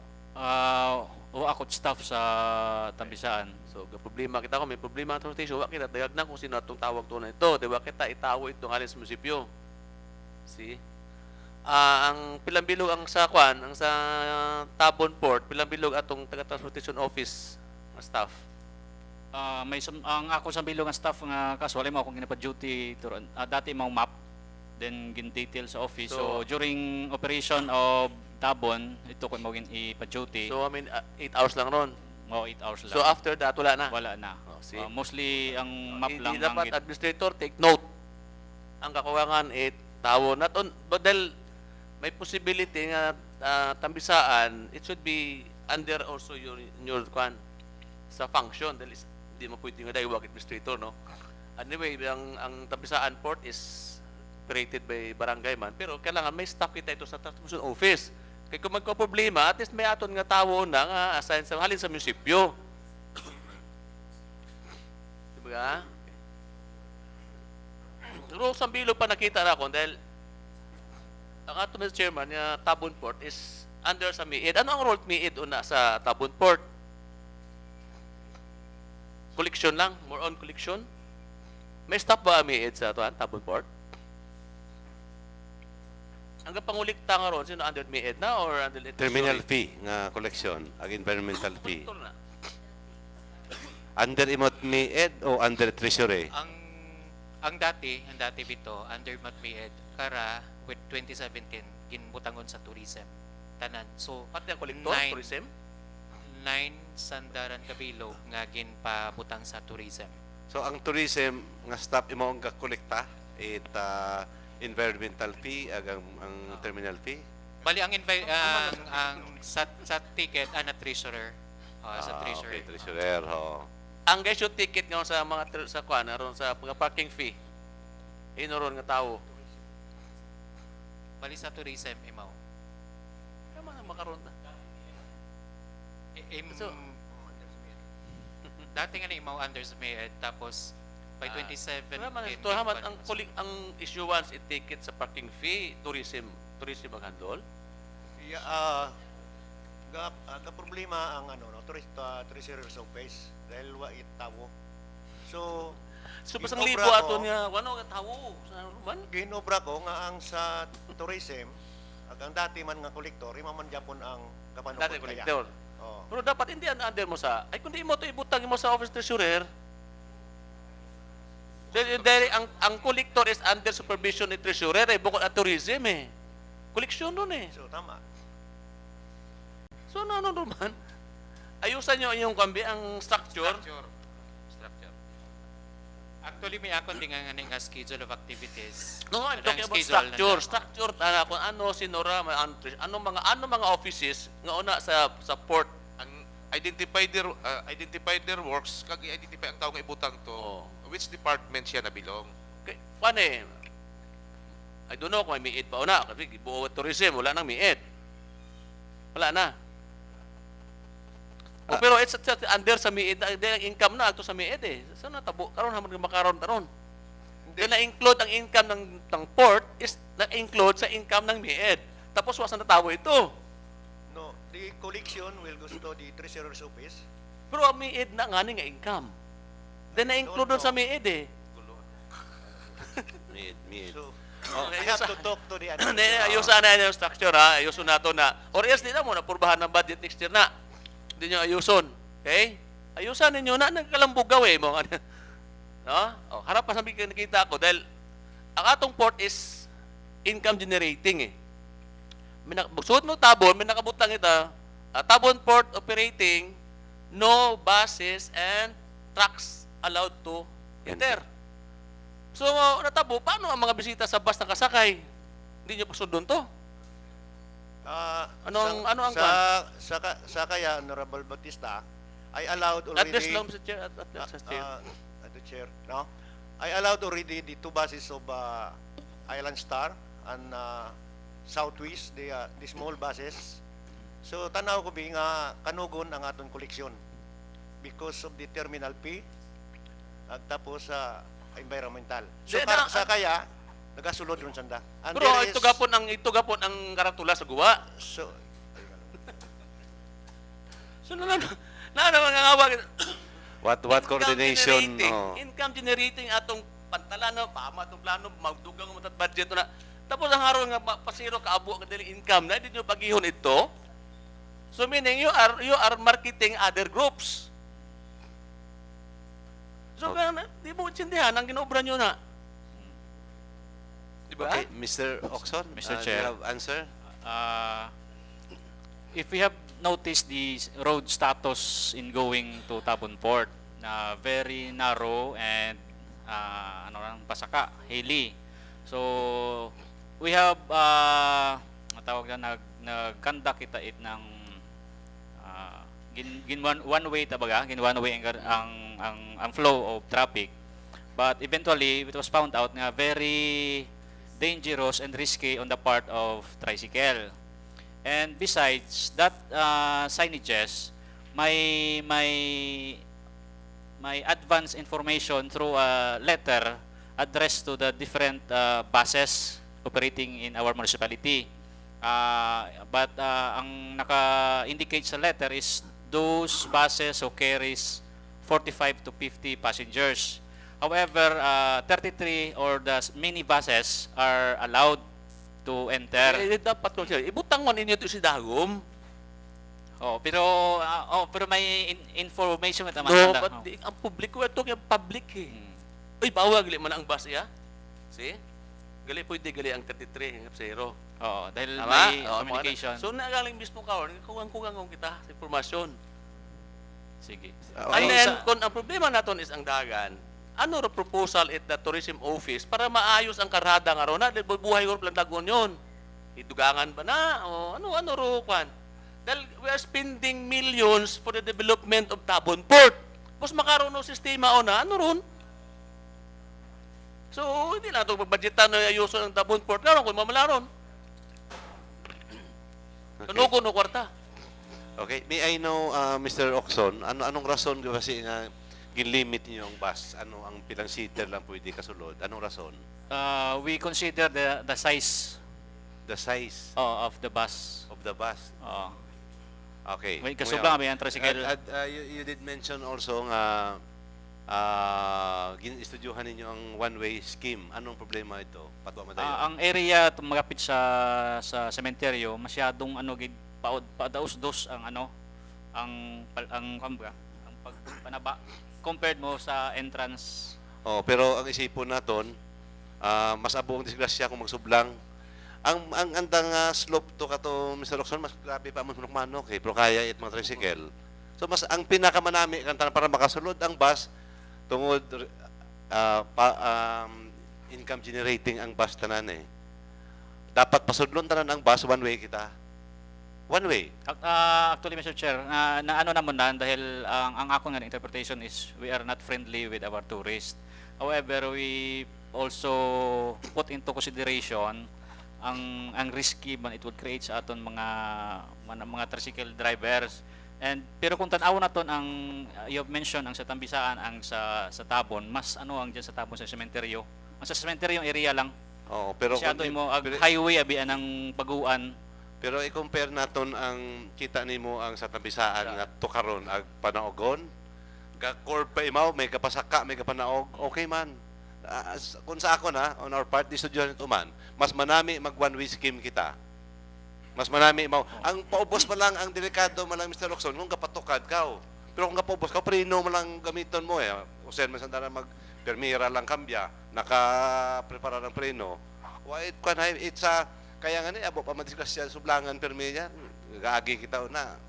Pigado ang kasublang. One way sa Piak Magi. Oo. Agod kita tanan tanan it mga commuters nga one way lang. One way. Oo, warot gaagi sa what ga counterflow. Pero tanan ba ka diretso pa ito sa Tabon Port? Ano nga namoran, Mr. Chair? Oo, ano naman sa tricycle ay medyo risky. Ang plano nga ni ay kung pwede ang atong local government nabaan. And besides, mas manami ang one way na considering nami yun ang area to. Ang problema taman ang magpasugod ka Tabon, kung mag one way, magiging two way to eh. Kita mo sa Y ba? Ano ka? Ito ang problema mo dahil masyadong ma-stand pang one way laman yung mga dagan kung magsugod. Mga ni Chairman baga, ang tanawon nyo nga ninyo ang area nga ron na, then nag-develop kita aton nga port, we have been spending millions of pesos sa development ng Port of Tabon. So ano ang preparation to sa dagan? See? So may plano, so kano paro plano nga ron? Dapat kunta simultaneous ang planning para dire-diretso. Amon sa manok-manok una bago kami mag-operate ito sa Tambisaan, gidway dining ko ang likuan. Delikado. So part it aton nga trabaho dapat ang infra pagtuto sa jetty port. Dagan. Oh. Pero Chairman, halimbawa, okay, if that's possible for this year, dapat by next year, ayuson nyo no kasada nga or na. No? Dahil kanugo na pero, bus. Eh kung paano na kung basta na no pasahero, di kita ka-income ito, ginastos na ito, what that income? Oh. Hindi, pipapirmi ka mo meeting sa executive committee, executive meeting. O, yung na-discuss ito ron. Kadabugan, di ba? O, ano ang discussion about the problem? Mr. Chair. Hindi na dala, Mr. Chair. Okay. I want to know, Proceed, hindi ba na-discuss na ang mga problema? Tourism officer, ano ba? Hindi ba na-discuss ito ron? For how many years na?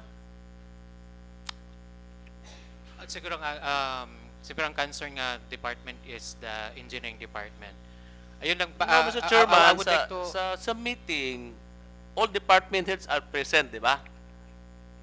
Hindi mo lang isalig na sa engineering, ano nga office ang dapat mag-isip una? Karona, tourism, dahil we're talking of tourist. Transportation officer, dapat i-discuss nun eh. Di ba? So, kung meeting kadabuhan nun, nakaroon nga very big problem nga for how many years na basta makaroon mo man gapon. And then we are now injecting a lot of funds, millions of funds for the development of Tabon Port. Ay mo man lang gahapon, kanugon atong kwarta ginastos ka na? Na hindi man galing na ito ma-develop ang agagyan nga ito. So, anong purpose ka? Anong purpose ka na? Sayang. So, I hope next month, during your meeting, i-discuss nyo para maayos na. Hindi nga, ang plano namon, we're planning, puro lang plano-plano. Ano, tatapos ang plano na? All we need is action na. Hindi na. Capacity ho yung ani kita eh. Pero look, discuss kami dapat magsyudad yung kita. Ano, wala ito mga tao na pang barangay lang yapon. Okay. Okay. Mr. Chair. Honorable Aaron. Chair. Actually, during one of the meeting, there is already budget from the BUB, and it is being coursed through by Mr. Sanso that we will negotiate to the lot owners of the roads for the proposal. So I think that's on the step and on the process already. Because Okay. there is existing budget from BUB. Mr. Chair. Honorable Gallinero. And I think, Mr. Chair, those problems with regards to the infra projects of the local government unit of Malay, it must be prepared by the zoning and engineering through recommendation, of course, of the department heads or any concerned departments. So siguro dapat sanda kita ron mag-prepare nga imaron na nga aton obrahon una di karon, no? So shall we say the transportation office, they have to recommend to the engineering na kung pwede masuludan da sa anda nga priority project. Mangkot lang ko, sir, sa Tabon, ang aton nga mga ano gani gina parkingan bala it mga private vehicle, may security kung gabi. Kung gabi, wa gitaran. That's very dangerous, Mr. Chair. Because ipakita na dahil, nagbayad kami 100 pesos, nasamad akon sa lakyan ito, so sino ang sukso? It should be the responsibility of LGU kasi parent kita itwan parking area. So I think this must be addressed. Tawan lang nato ng kwan. Thank you, Mr. Chair. Proceed, Mr. Kung halimbawa nga the schedule is on Tabon, there is some personnel there nagabantay. But that is not security. But employed as security of the LGU? Na tabo lang sa sa Tabon. Pero about ang anang designation is not security. Not security. It must be like your car. Butangan doon na bomba na aron so dapat ma-secure kita ro area. Iwag man siguro. Oh. May iwag man siguro no, Mr. Administrator, da? So Palibot all iwag. lights is already In place. in place. Makita sa gabi nga medyo manami man. Ag isa pa one time there na obserbara namon nga may mga army nga galing Boracay through speedboat nga ang dala nila ay ginpamangkot namon ay relief goods going to Marawi. Padala ko nung ginbuol nanda dyan sa Boracay nga mga kibahan man sir mga Muslim agin pangayo nanda dyan sa Boracay agin karga pa pagto sa Marawi. So that's why nga kung dapat nga may tawo kita sa Tabon. Walang Mr. Chairman, what police na assign na sa airport? Bautista. Walang pulis. So, wag ka mo mag-request? So, I think the Honorable security, Mr. Gallinero. Chair, hindi ron kinanglan naton mag-request pa, no? Dahil that is part of their duties na ang i-secure ang mga vital properties or installations of the local facilities of the local government, Mr. Chair. So hindi na dapat i-remind sanda nga dapat 24-hour security nyo sandaon mismo bala. Dahil that's a very dangerous prone Mr. Chair, tabo na. So I think sa MPOC siguro ma-suggest man nun ito aton nga Peace and Order Council, Mr. Chair. Committee Chairman, Mr. Chair. Thank you, Mr. Chair. Okay, hindi kita mag-roll. Mr. Chair, siguro ang kwan, Honorable Bautista. I am sure na nalista man sure it daywa iyang ato nga source person. Kada i-discuss niyo na sa during your tatlo galisan your executive meeting, no? Discussion na then we want to see na mayroong changes ba. Dahil kung may buhay ang problema ron magreklamo ng bisita nga very lax ko na to security na sa Tabon, which is true di ba? Kita man nato pero ano to obrahon? So dapat na-include na mga ang role ng Department of Tourism Office, the Transportation Office, kabubahog. No? And then of course the port manager. Okay. Okay. Honorable Graf. Mr. Chair, I'd like to address my question to Mr. Direttore. No? If our RREMO have an idea about the situation, MDRRMO, Ms. Ong, if they have an idea that at night our Tabon port is not manned by a security, police, nothing. Nobody is there. So what's that idea? Ang aton nga, when it's supposed to be all the areas going to Boracay is tightly guarded. So if they have no idea about it, meaning the task force is not efficient because they have not covered everything. If they have covered everything, the Tabon point should already have been, the issues in Tabon on security should already have been taken during the summit of security. I don't know if I can ask my question to our Sir Trio here. Sir Trio, about the Tabon security, was it not was there any was it included in the security plans? Supposed to be we invited the airport and GT port of Malay, but parang sa nakita ko sa attendees, parang na ano siya sa Boracay. Pero this is a continuous may follow-up tayo na mag-inspection kami diyan sa Tabon tsaka sa GT port kung ready ba talaga ang mga gwardiya natin diyan kasi continuous ito na programa. According to our administrator nga, there's nobody.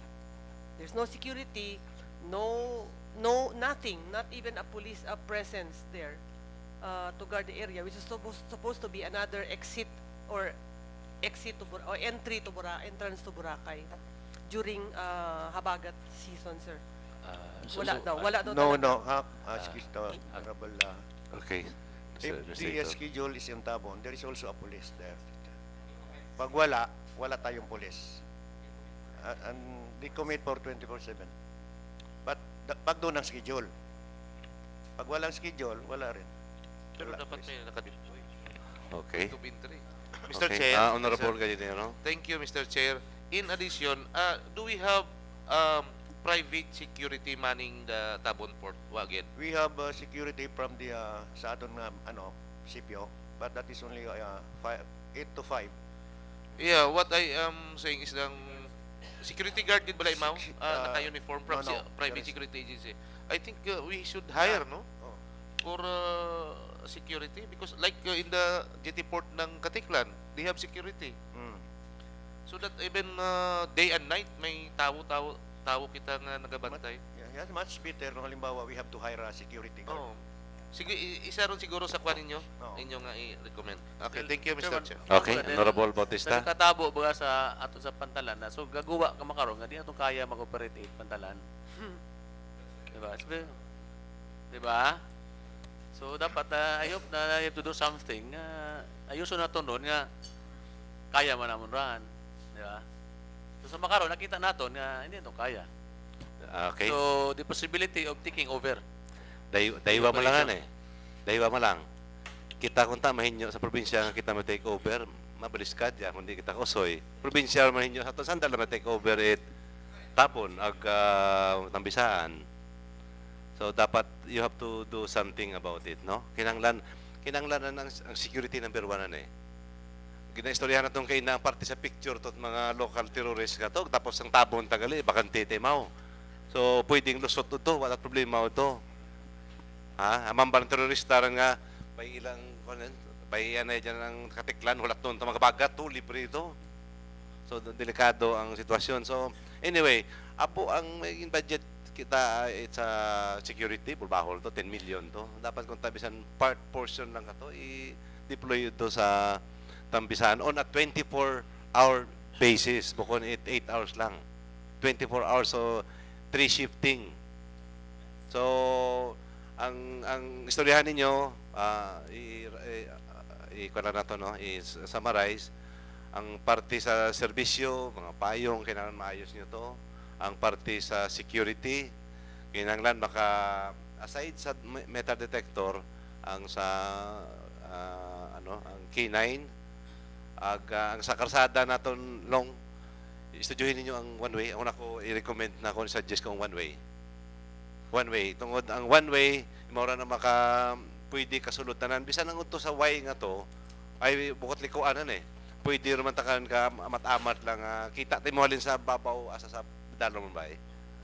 Oh, ang may traffic ang may aton nga map deputize kamot map to sa crossing as tagit pa dalom.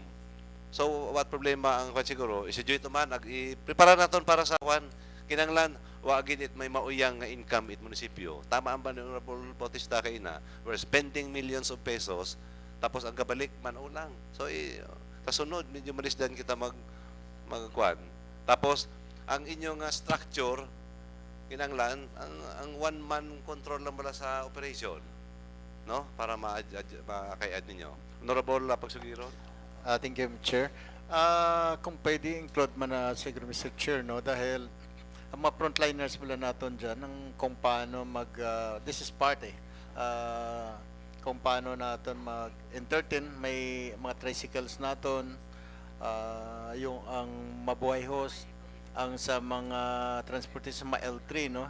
Tapos ang atong mga porters, siguro kung pwede include natin sandang matawag ta orientation siguro kung paano mag-deal, no, properly sa mga bisita natin, Mr. Chair, dahil that's one way of showing what kind of image we're going to give to our tourists, Mr. Chair, no? So include natin siguro tananan kasi Bobby medyo may kasiningit.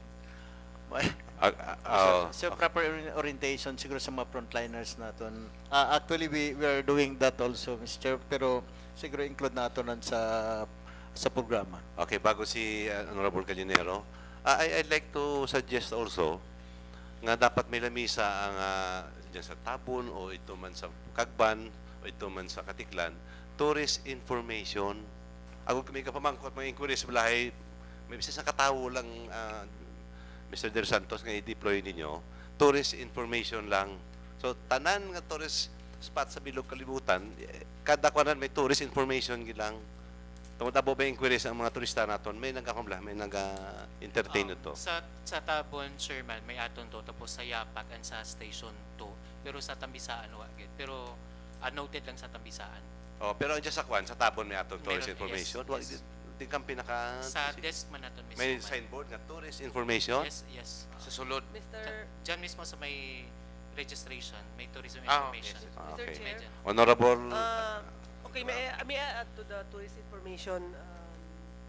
I think you should not only the awarding tourist information. There is an international signage that every tourist traveling, every tourist knows, is the circle with letter I.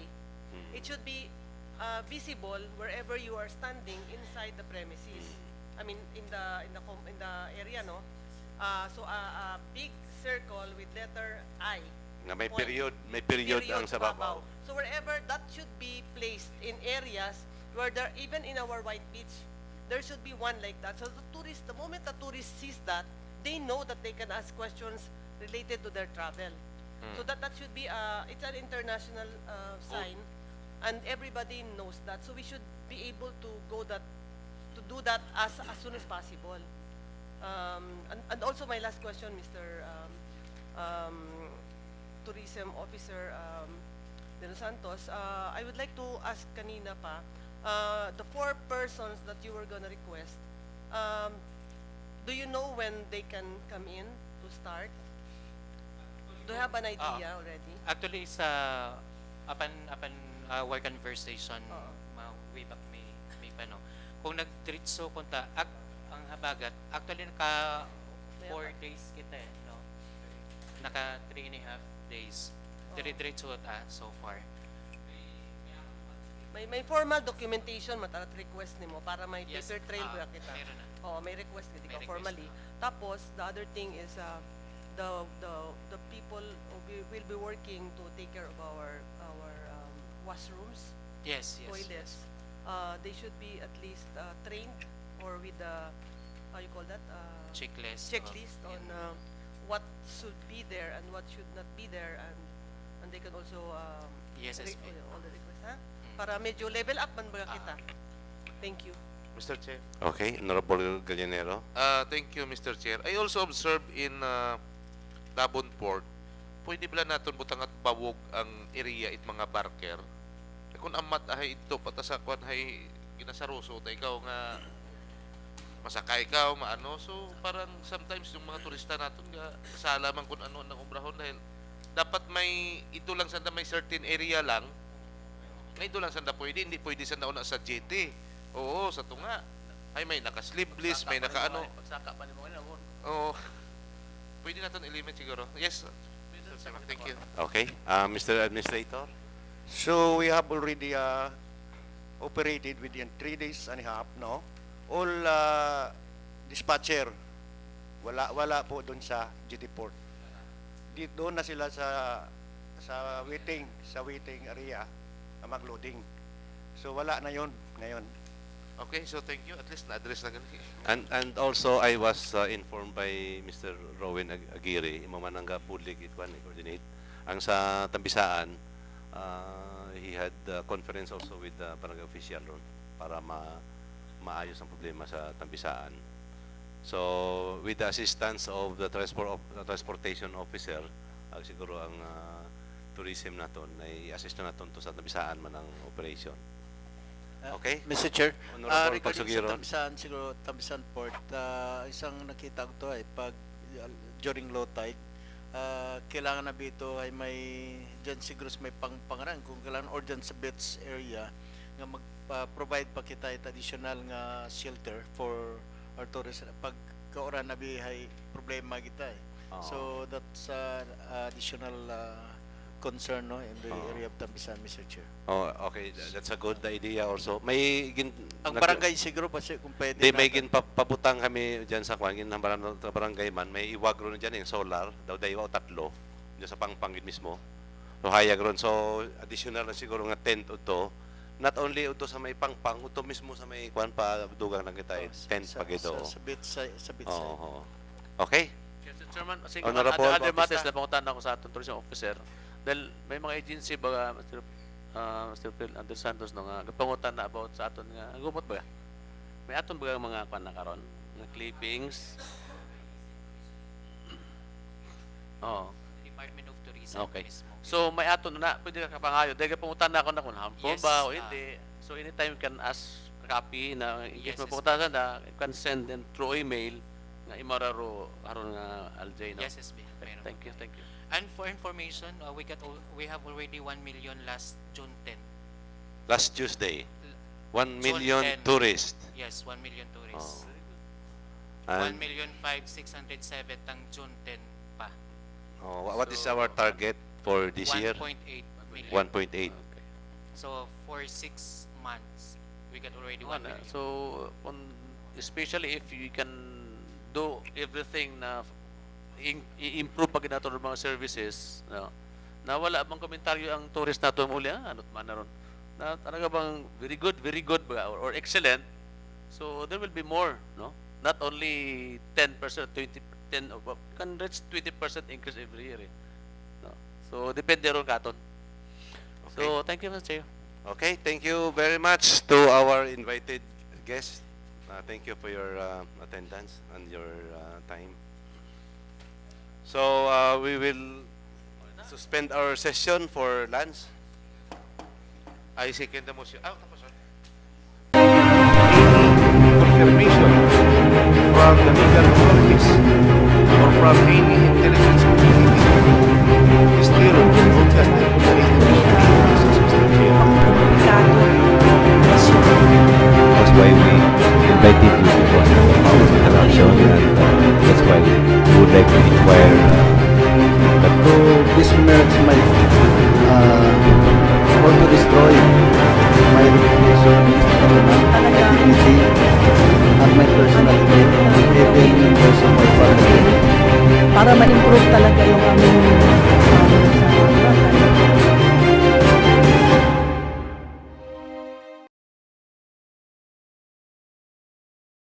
Referral. We have no incoming and referral. Committee report. Mr. Chair. Incoming. Okay. Sige.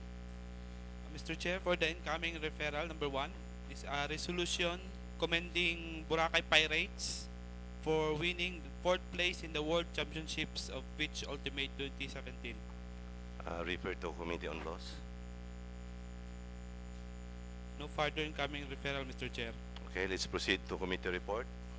for the committee report number 1, Committee on Laws and Ordinance regarding letter A resolution declaring 2 years moratorium on the issuance of business permits to new fast food chains in the island of Boracay.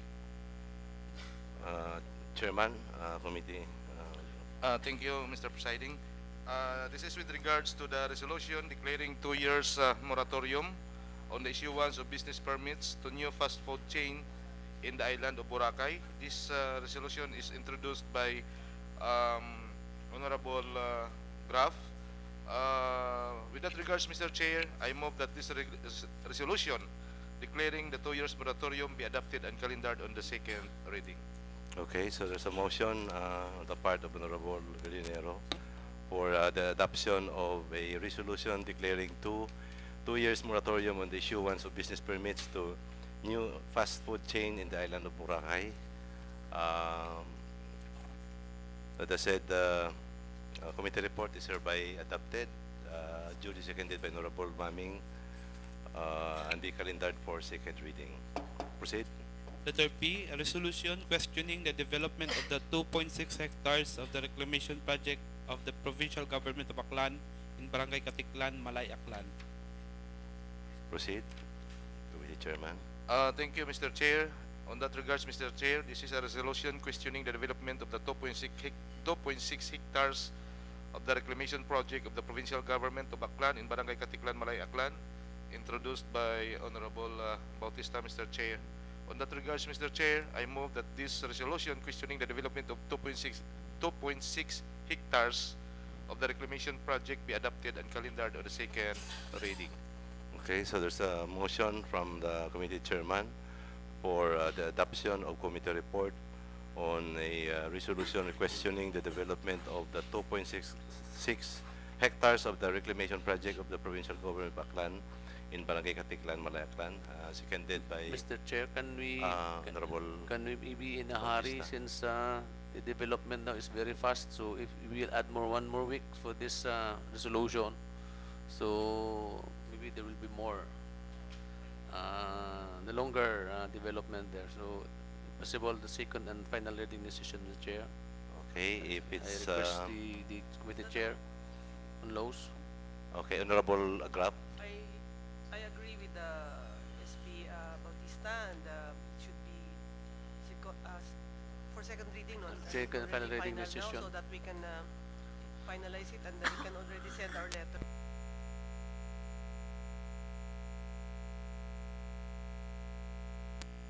Hello. Hello. On that regards, Mr. Chair, it seems that this resolution is very urgent, and because of the actual situation is very vital, Mr. Chair. This committee report with regards to resolution questioning the development of the 2.6 hectares of the reclamation project.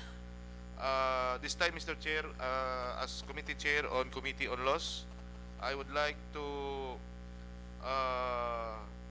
put this on a final and second reading, Mr. Chair. So therefore, Mr. Chair, I move that this resolution questioning the development of the 2.6 hectares of the reclamation project of the provincial government because of its urgency, Mr. Chair, with regards to the status of that reclamation, Mr. Chair, be approved, Mr. Chair. Okay. So okay, so there's a motion from the committee chairman for the approval of a resolution questioning the development of the 2.6 hectares of reclamation project of the provincial government of Aklan in Barangay Katiklan, Malay, Aklan, seconded by Honorable Grab. So the said resolution is hereby approved. Proceed. Letter C, a referral of the Office of the Mayor on appeal of Mr. Ruel Entrena to put up new dive shop in Boracay Island.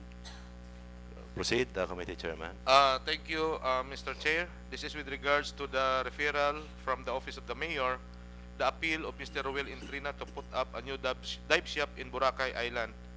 I have here, Mr. Chair, the letter of Mr. Entrena with regards to the dive shop that is going to put up in the island of Boracay.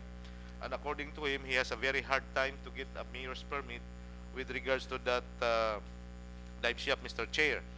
But in this case, Mr. Chair, they are asking an endorsement from this August body. But actually, Mr. Chair, Mr. Intrina can get an endorsement from the Boracay Association of Scuba Diving School, and it is not from the Sangguniang Bayan, Mr. Chair.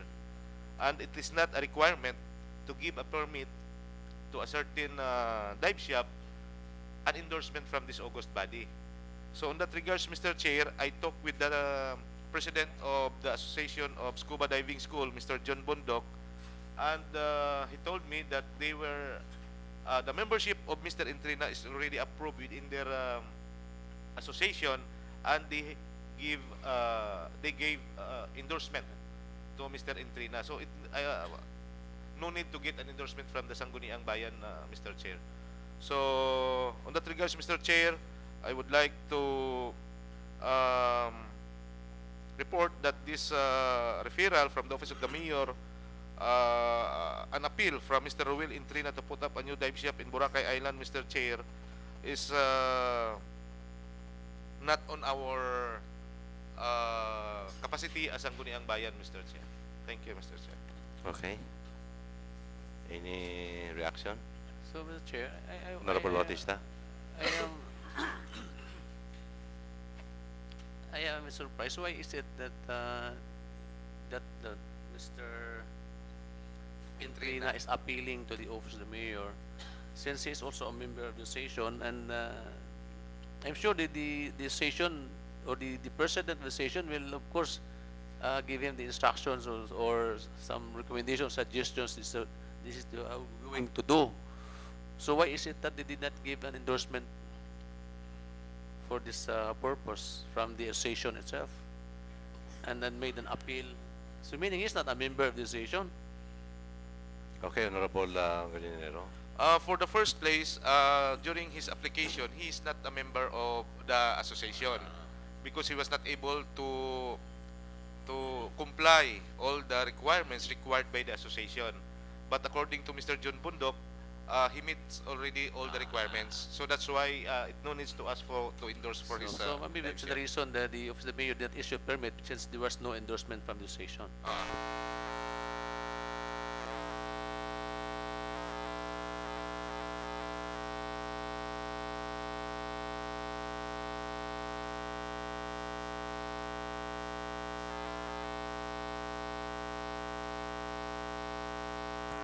To send a communication to Yes, Mr. Intrina, citing our rule. This, But Honorable Gallinero, but there was a referral coming from the office of the mayor. So Yes. what will be our answer to this referral? So since that the mayor has a referral to us, it is not our function to give an endorsement to have a mayor's permit, Mr. Chair. And am I correct that there is an existing moratorium on the application of? That's why I think the office of the mayor referred it to us because there's an existing resolution on the moratorium of applicants. Actually, Mr. Chair, there was no moratorium on dive shop, only on water sports. And that is very specific, Mr. Chair, that the resolution, the moratorium passed by this august body is for the water sports, not for the dive shop. Okay, Honorable Graf. Actually, I saw the resolution. No? I think the office of the licensing or something like that is a bit confused with the term water sport. So they seem to have included all the water sport and not the motorized water sport only. No, so the I think water we have to be specific with that so that they will also understand. Kasi I think the reason, even with the endorsement of the association of the BASNO, is parang reluctant ang aton nga licensing dahil nga isa term nga gintaos anda nga hugdo nakabilog ang nakabutang nga water sport, may moratorium or something. Actually, maybe they give the resolution gives them confusion, but actually, Mr. Chair, there is an association for water sports, and there is an association for Boracay Association of Scuba Diving School. So that's why they cannot include Boracay Association of Scuba Diving School because it's different association from the Water Sports Association, Mr. Chair. Actually, according to Mr. John Bundok, they had already 42 members as of this time, and the Association of Scuba Diving School, they want also a moratorium for that, Mr. Chair. But until now, we didn't get a copy of their letter or resolution, so we can still, the office of the mayor can still approve the dive shop of Mr. Entrina, Mr. Chair, because they have also endorsement from the association, Mr. Chair, as their member, Mr. Chair. Thank you, Mr. Chair. Mr. Okay, Chair. Honorable Pagsugiron. I think the problem here is on the moratorium issue, Mr. Chair, that we approved, no, before. But if we go back to the resolutions and the whereases, second whereases, Mr. Chair, it reads, the Boracay Water Sports Association, through a formal letter, made a request for a moratorium in the issuance of business permits to new applicants of water aqua sports activities in Boracay Island, no? So meaning pag ginambal binaton nga water aqua, it's meaning it's all engaged in water sport activities. But if we look at also the resolutions, ang nag-request is specific to Boracay Water Sports Association, Mr. Chair. That's why I was surprised why the Office of the Mayor referred these applications to us, no? So I think ang nakita ko dyan, Mr. Chair, is ang interpretations of the resolutions, no? Approved by or passed by the Sangguniang Bayan, no? So ang concern ko, Mr. Chair, who is this Etrina, no? Siguro if we're going to check, no, the internal roles, no, and bylaws of the associations, kung ano ang nakabutang to sa when it comes to acceptance of membership, kung it should be a bona fide member of Malay nun, so we have to check this also if this certain Etrina is qualified, no, or qualified to become a member of the of BAS, Mr. Chair, no? So anyway, that is only my concerns, but I think it is the prerogatives of the executive level to grant or to approve or not to approve the applications of Mr. Etrina, and there's no need to refer this to us, no, Mr. Chair. Okay. I think Honorable Pagsugiron is right, Mr. Chair. No, it is a ministerial position of our chief executive to give or not to give mayor's permit who are applying for his office, Mr. Chair. So in that regards, Mr. Chair, maybe we could ask our secretariat to just give to reply, no, to the letter of our municipal mayor requesting the August body to endorse the appeal of Mr. Ruel Entrina. Okay, so we just send a reply to the office of the mayor. Okay, proceed, committee chairman. Committee report number 2, Committee on Tourism, regarding request for endorsement of AB Leisure Global Incorporated to operate a resort and casino in Boracay Island, Malay, and for reiteration of SB endorsement Alpha Allied Holdings Limited. Thank you, Mr. Chair. With regards to the request for endorsement of AB Leisure Global Incorporated to operate a resort and casino in Boracay Island, Malay, and for reiteration of SB endorsement of Alpha Allied Holding Limited. Mr. Chair, for the Alpha Allied Holdings Limited,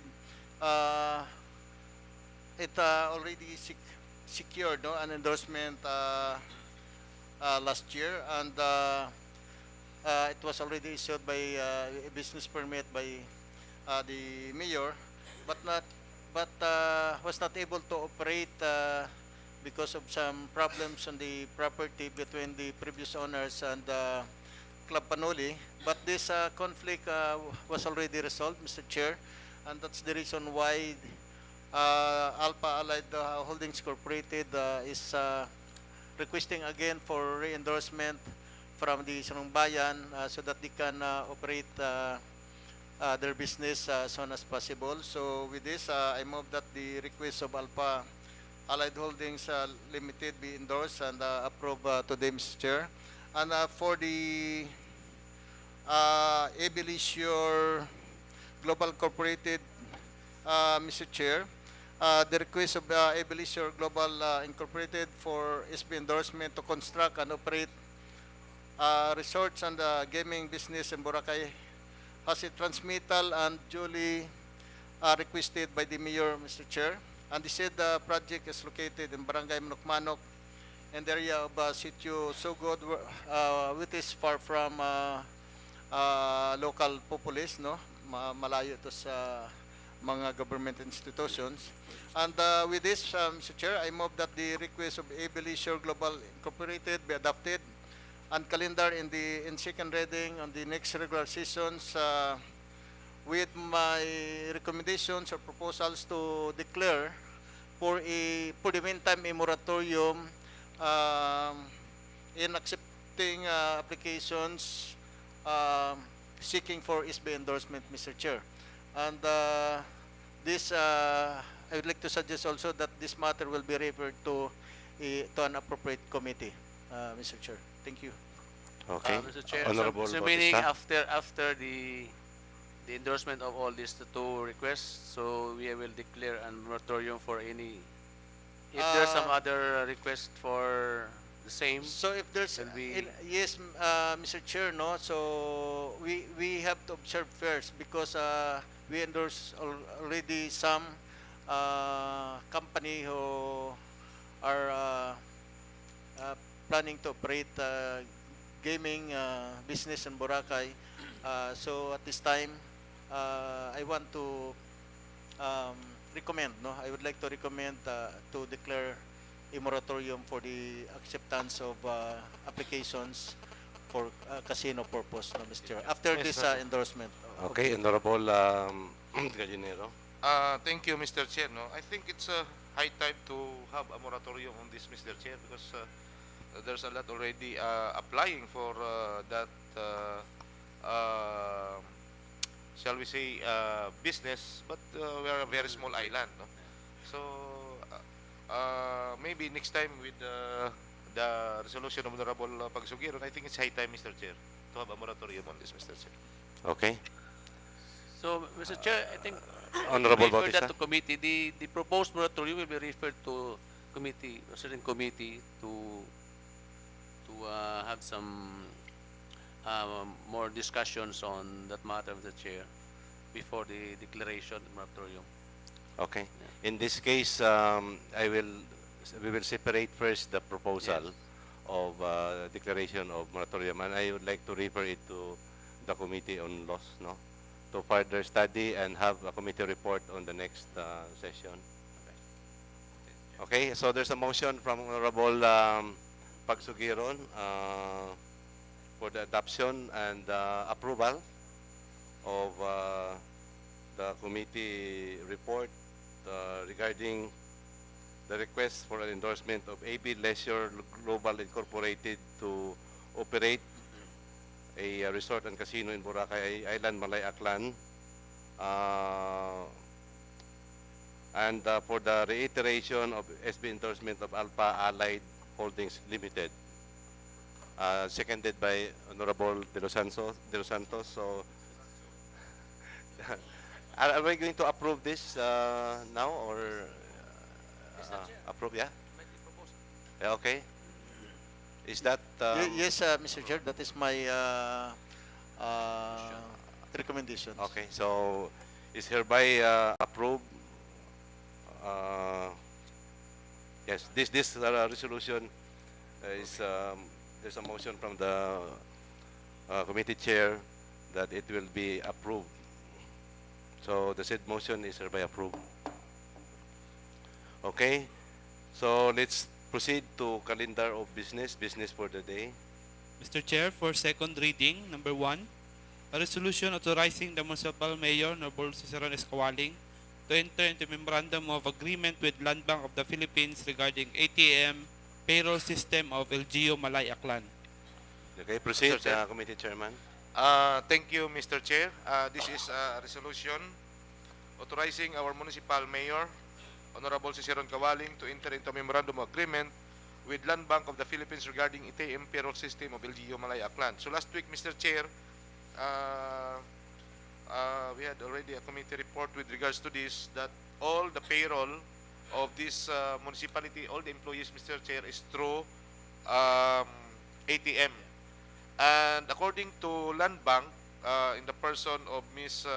Margaret Gomez, that they will put up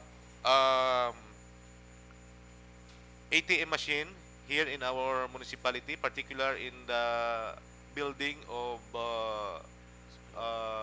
LGU, Mr. Chair. And she needs also additional request or resolution from us that one machine also be put on Action Center in Balabag, Mr. Chair, in Boracay. According to her, that they need only the space and also the security, Mr. Chair, to guard the ATM machine, Mr. Chair. So, all transactions made by our employees, Mr. Chair, with regards to their salary is on payroll system, is on ATM card, Mr. Chair. So, in that regards, this humble representation, Mr. Chair, is ready for any queries with regards to this committee, with this regards to their to this resolution, Mr. Chair. So I heard none, Mr. Chair. I move that this resolution authorizing the Honorable Mayor Ciceron Escawaling to enter into a memorandum agreement with the Land Bank of the Philippines represented by Regional Area Head Gina Margaret F. Gomez regarding the ATM payroll system be approved on the second and final reading. Okay, so there's a motion from Honorable Gallinero for the approval of a resolution authorizing the municipal mayor, Honorable Ciceron Escawaling, to enter into a memorandum of agreement with Land Bank of the Philippines regarding ATM payroll system of LGU Malay Aklan, seconded by Honorable De Los Santos, be approved on second reading and be calendared for third and final reading. Final, okay, for final reading, for final approval, I should say. Proceed. Number 2, resolution authorizing the municipal mayor, Honorable Ciceron Escawaling, to apply for a foreshore lease agreement with the Department of Environment and Natural Resources of the foreshore area at Barangay Poblacion, Malay Aklan. Proceed, the committee chairman. Again, thank you, Mr. Chair. This is with regards to the resolution authorizing the municipal mayor, Honorable Ciceron Escawaling, to apply for a foreshore lease agreement with the Department of Environment and Natural Resources, or DENR, of the foreshore area at Barangay Poblacion. This is with regards, Mr. Chair, to the shoreline, particular from Barangay Balusbos going to Poblacion, Mr. Chair, that our municipal mayor would like to apply for a foreshore lease. A foreshore lease, Mr. Chair, it means that if this will be approved, we are the one who can put up any development with that in that area, Mr. Chair, from Poblacion going to Barangay Balusbos, Mr. Chair. This is also in preparation so that no one can apply for a foreshore lease on that area, Mr. Chair. So our LGU will be the first one to apply for this, Mr. Chair. So in that regards, Mr. Chair, the summer representation is now ready for any queries with regards to this resolution. Okay. So I heard none, Mr. Chair. I move that this resolution authorizing the municipal mayor, Honorable Ciceron Escawaling, to apply for a foreshore lease agreement with the Department of Environment and Natural Resources, DENR, of the foreshore area at Barangay Poblacion be approved on the second and final reading. Honorable Bautista? Seconded, okay. So, the committee chairman move for the approval of a resolution authorizing the municipal mayor, Honorable Ciceron Cawaling, to apply for a foreshore lease agreement with the Department of Environment and Natural Resources, of the foreshore area at Barangay Poblacion, duly seconded by Honorable Bautista. So the said resolution is hereby approved. Proceed. Number 3, a resolution authorizing the municipal mayor, Honorable Cesar Escawaling, to enter a memorandum of agreement with Malay Fisher Fox and Seaweed Planters Association, Barangays Manok-Manok, Yapak, and Balabag regarding the management of snorkeling areas in Boracay Island, Malay Aklan. Proceed, Committee Chairman.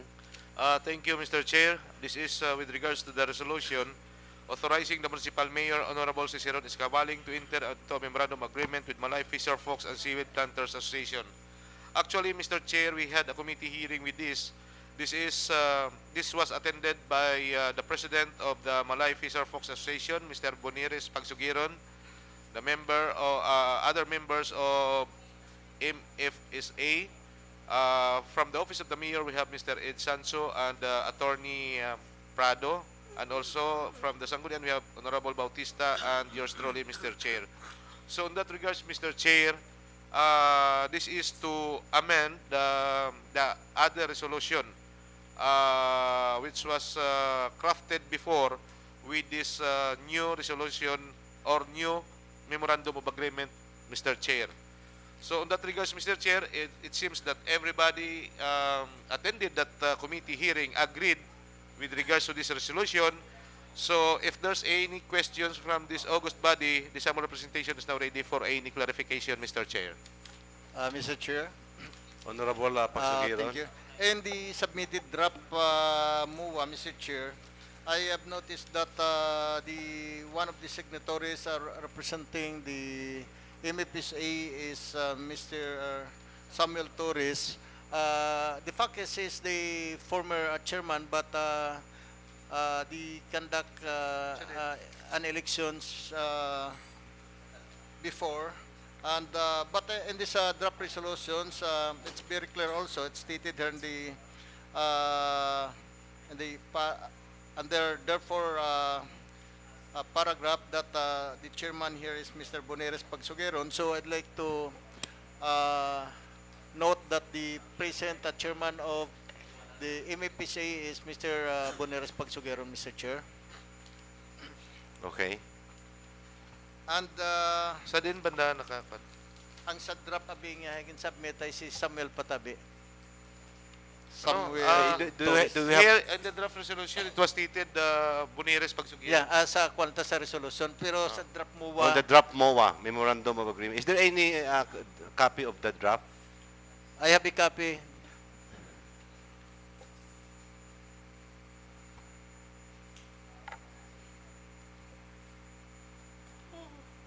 So, who is the signatory of...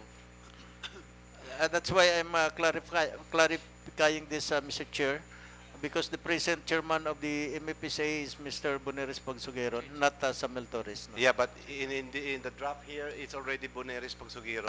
May kuha na ba ako dyan? So, they changed it already. Yeah, it was already okay, thank you for revised, that, Mr. Chair. Yeah. And I don't know, Mr. Chair, if the draft that I have here is the same with the draft. Pero jabi sa obligations of the first party, which is the municipality, who will be in charge in the collection of snorkeling fee, Mr. Chair? I think it was the in charge in accepting payment for the snorkeling fee is from the Department of the Office of the Treasury. So, which place? Which area? It's in the snorkeling area or it's in Station 1 and 3? Actually, according to them, they have to make a system now with regards to the collection.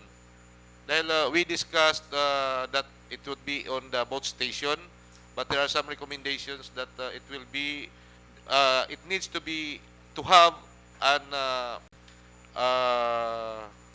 tagasukot into sa area mismo, because some of the guests were not came from the Station 1 or Station 3. So if we can include that, no, in the obligations of the second party, so because I did not mention here, so if we can include that, that the second party is allowed to inspect, every guest snorkeling if they have paid snorkeling tickets before they allowed to do snorkeling activities. So if the guest has no ticket, so that's the problem. Then Anong will assess? sa MOA, sa obligations of the second party as deputized serengers. Can we include that in the MOA, Mr. Chair? So what's in obligation provision? So Obligation of second party? obligations of the second party, Mr. Chair. If the collections of snorkeling fees will be done in station 3 and 1, so paano kung may mga guests nga mag-snorkeling nga wa ticket sa snorkeling area? So that's why I include here na ang one of the obligations of the second party is to also to inspect not only sandato, what's that obligation nga mag-inspect, but if we can include in the MOA. Are you holding a new MOA or the I don't know if this is in your MOA. because this was already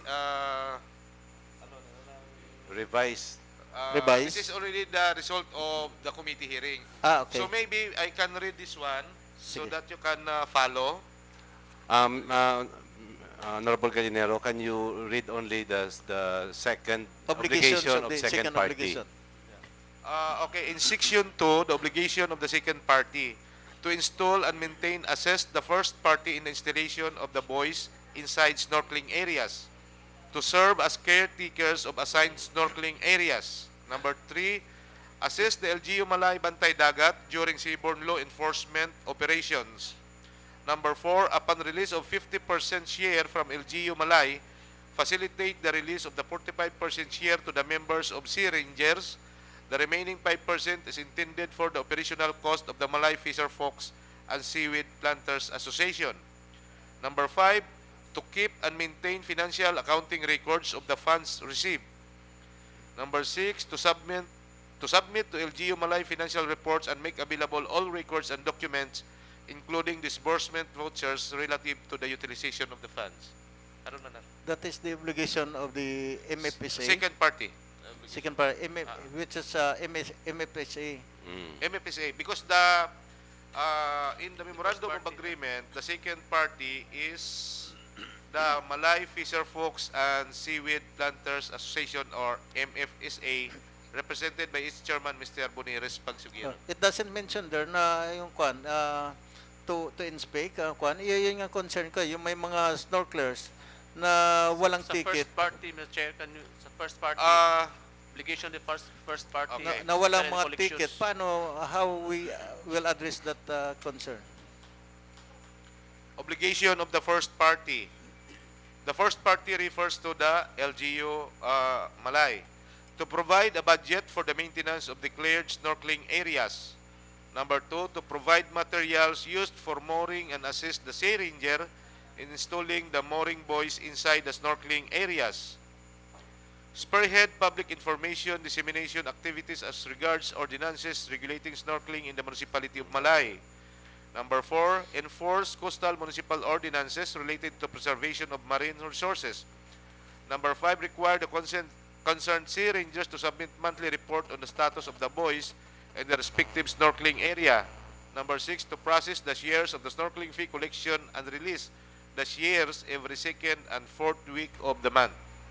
So it was not stated so here. it include the collections. Collections. There's no mention of who will collect. So I think the chair to include the first party must devise a scheme, no, for its proper collections. The first party with the indulgence of the members on the preceding paragraphs on the MOA itself, there's a provision bukod sa obligation sa MOA gid mismo, may nakabutang tong municipal treasury is in charge of the collection.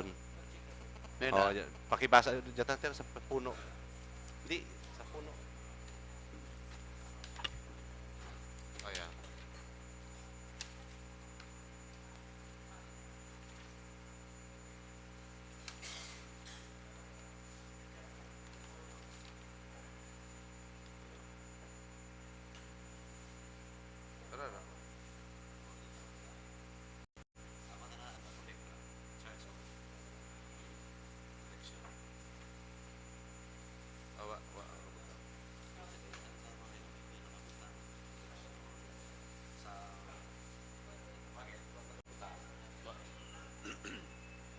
Include lang. A Yeah, manner that- of collection ba? Manner of collection. That should be specific, no? Who is in charge of collection and who will counter-check the collection? Yes, The Mr. inspector. Yeah. There should be a collector and also at the same time inspector. Yes, Okay. Mr. Chair. That, Device that lang, would be so- included in the MOA, Mr. Chair. So on that regards, No, include lang sa kwan. Ipasa ka na ito. Amendments na to the draft draft MOA. To the first party must devise a scheme for proper collection collection. of snorkeling fees. so if Sila na mag-devise kung ano ang paano na. Dahil during our committee, Mr. Chair, during our Proceed. committee hearing, so we agreed that there must be in station 1 and 3 collectors, and we'll assign also another two collectors at Tambisaan area to those guests or snorkelers who have no tickets. Na if in case na walang ticket, dahil let's say they have 40 guests, then 20 lang daw ang mag-ticket, then 20 maabot ito, ang 20 magali. So sa body to issue a ticket sa area. So there will be 3 collectors. To make it simple, that the first party should be in charge of collection. The second party is in charge of checking. Checking. To inspect and checking. Check. okay, check. so Mr. Chair. we have to clarify this. In Check and section monitor. 1, the obligation of the first party, we have to add a provision that the first party Shall devise a scheme Or- ano ba? Or in charge of collection ng Ayun na. Anyway, issuing tickets and collection ang first party. Second party checker lang. Checker. Taga-check to inspect ticket. and check. Check and monitor. Monitor. To inspect and check. Monitor, and monitor. Okay na? Monitor. Okay. Sige. Okay, so we'll take in by our secretary. So some more corrections and some more clarifications or any violent reaction with this regard. I hope this will end the privilege speech. So no more? Okay na? Okay na, Pang? Okay.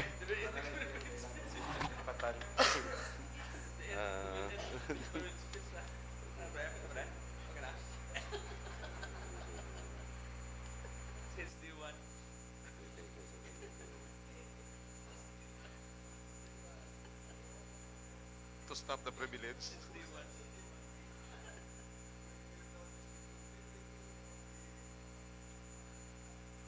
Okay.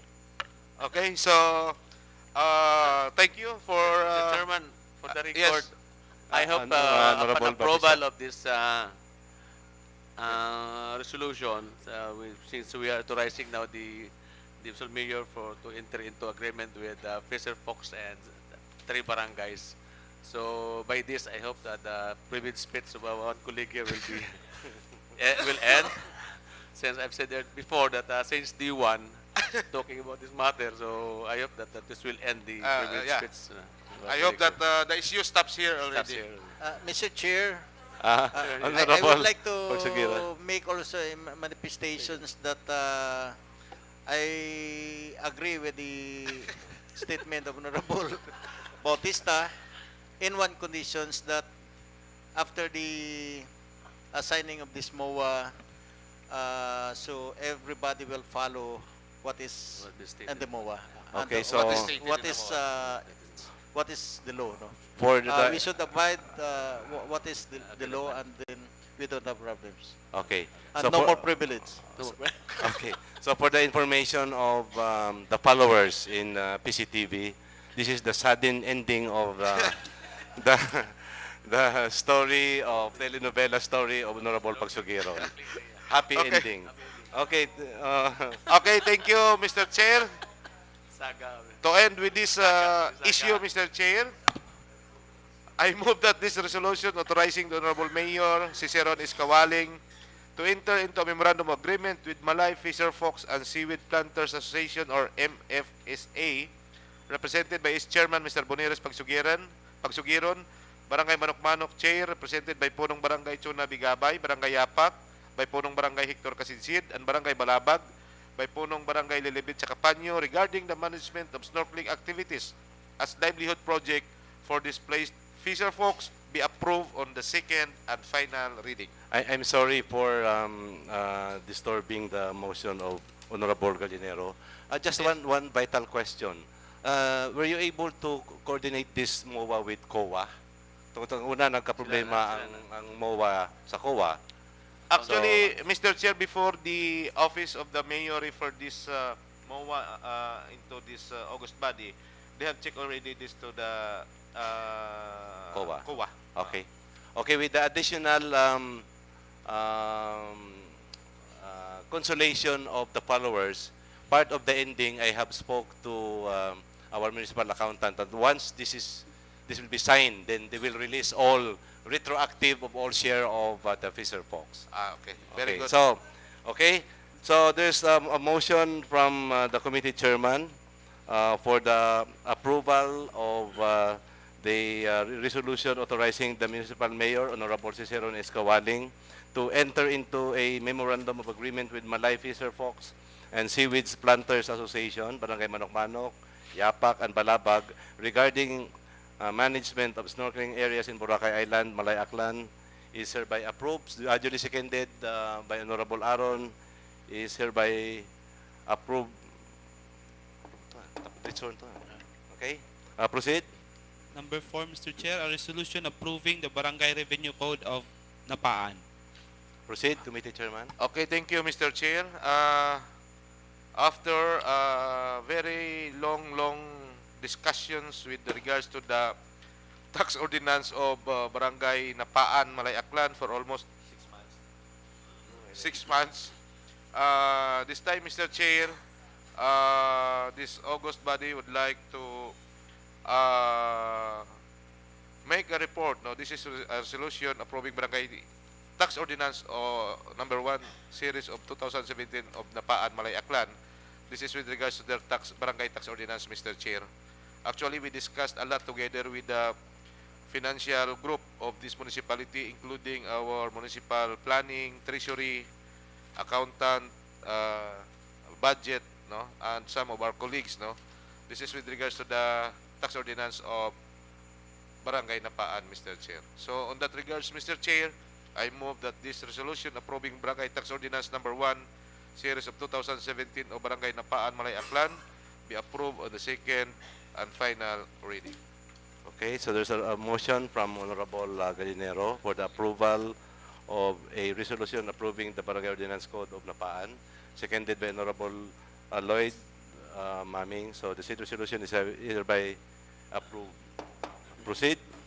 Number 5, Mr. Chair, an ordinance amending Section 9 of Municipal Ordinance number 341, series of 2015, an ordinance regulating the operation of foreign and tourist guides, tour leaders, tour coordinators, and seasonal foreign workers within the municipality of Malay Aklan. Okay, proceed. Mr. Chair, actually, Mr. Chair, this is an amendment, no, with regards to Section 9 of this Municipal Ordinance number 341. This is with regards to the penalties, Mr. Chair. It seems that according to our Chief Executive Assistant 4, Mr. Rowen Aguirre, I think it's high time that we have to make a penalties higher and even imprison those who are violating on this ordinance, Mr. Chair. Because paulit-ulit lang ko na eh. This is with regards to the commissioners and some tourist guide, Mr. Chair, who are misleading our tourists in the island of Boracay, Mr. Chair. On the Section 9, Mr. Chair, we increased the penalties, no? Penalties for violation of Section 7 and 8 of this ordinance. An ordinance ang title that ordinance amending Section 9 of Municipal Ordinance number 341 series of 2015, an ordinance regulating the operation of foreign and local tourist guides, tour leaders, tour coordinators, and seasonal foreign workers within the municipality of Malay Aklan. So, in that section, Mr. Chair, the Section 9 sa penalties, ang violation naton if we found out that they are violating our Section 7 and 8 of Municipal Ordinance number 341, a fine of not exceeding 2,500 pesos will or an imprisonment for a period of not exceeding 6 months shall be imposed. So in addition to the penalty above, the mayor's permit of the offender shall be cancelled, and if he or she is a foreign national, he or she shall be reported to the Bureau of Immigration or BOI and be recommended for deportation after payment of the fine or after serving his or her sentence. In the case of offenders employed or attached within a corporation, firm, partnership, or association, the penalty shall likewise be imposed upon its officials responsible for such violation. This ordinance shall take effect upon its approval and proper publication enacted November 29, 2016. So, with that regards, Mr. Chair, if there's no more clarification. Honorable Bautista. I have an amendment here, Mr. Chair, on the penalty. For violation of Section 7 and 8 of this ordinance, a fine not exceeding 2,500 pesos or an imprisonment for a period of not more than 6 months shall be imposed, or both, Mr. Chairman? Or both. Or both, upon the discretion of the court. Okay. Or both, yeah. Okay.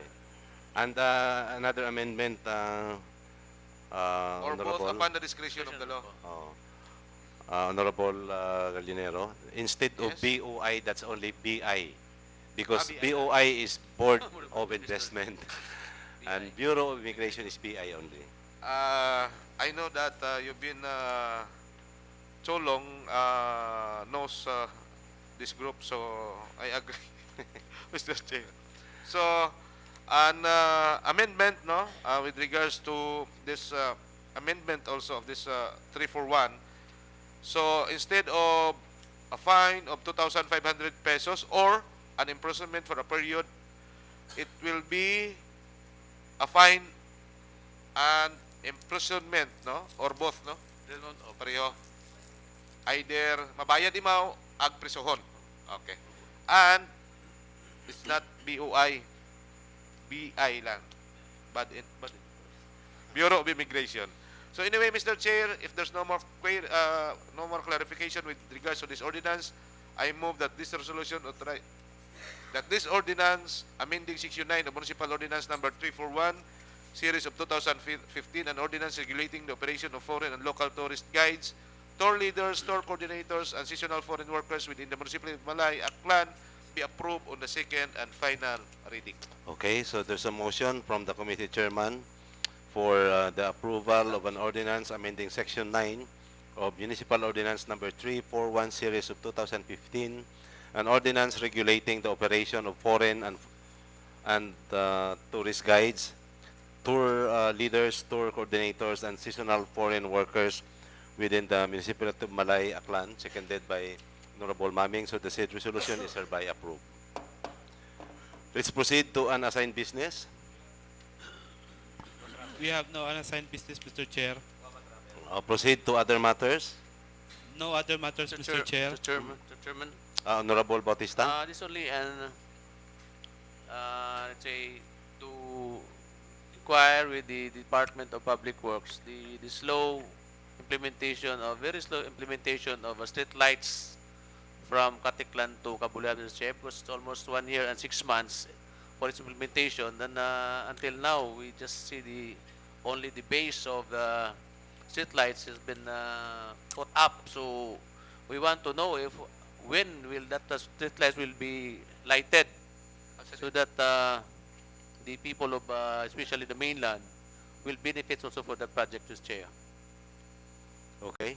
As the PWH's regional office maybe, or the provincial office, regarding the very slow implementation of that street lighting project, Mr. Chair. Okay. In that note, we will just send communication Yes, Mr. Chair. requiring about the status of the said project. Noted, Take note, Mr. Chair. Mr. Secretary. Okay, announcement. Honorable Graf. Mr. Chair, I'd like to raise this, the other day I came home from Calibo and from Manila, and around 1 o'clock in the morning, and the area between Cagban towards the, ang Panaogunan is not lighted.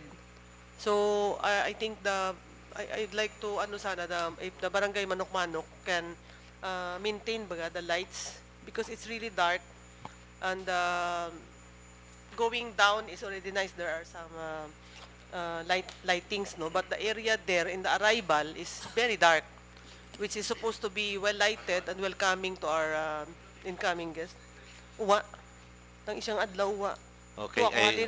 we will remind the Oo, check baga barangay na. captain o Manok-Manok. Oo, basi kung maintenance man lang rin eh. Oo. And Thank even you. the Okay, city Honorable officials, and even Bautista. our street lights, yung ano, yung municipal street lights yan yung mataas, di ba?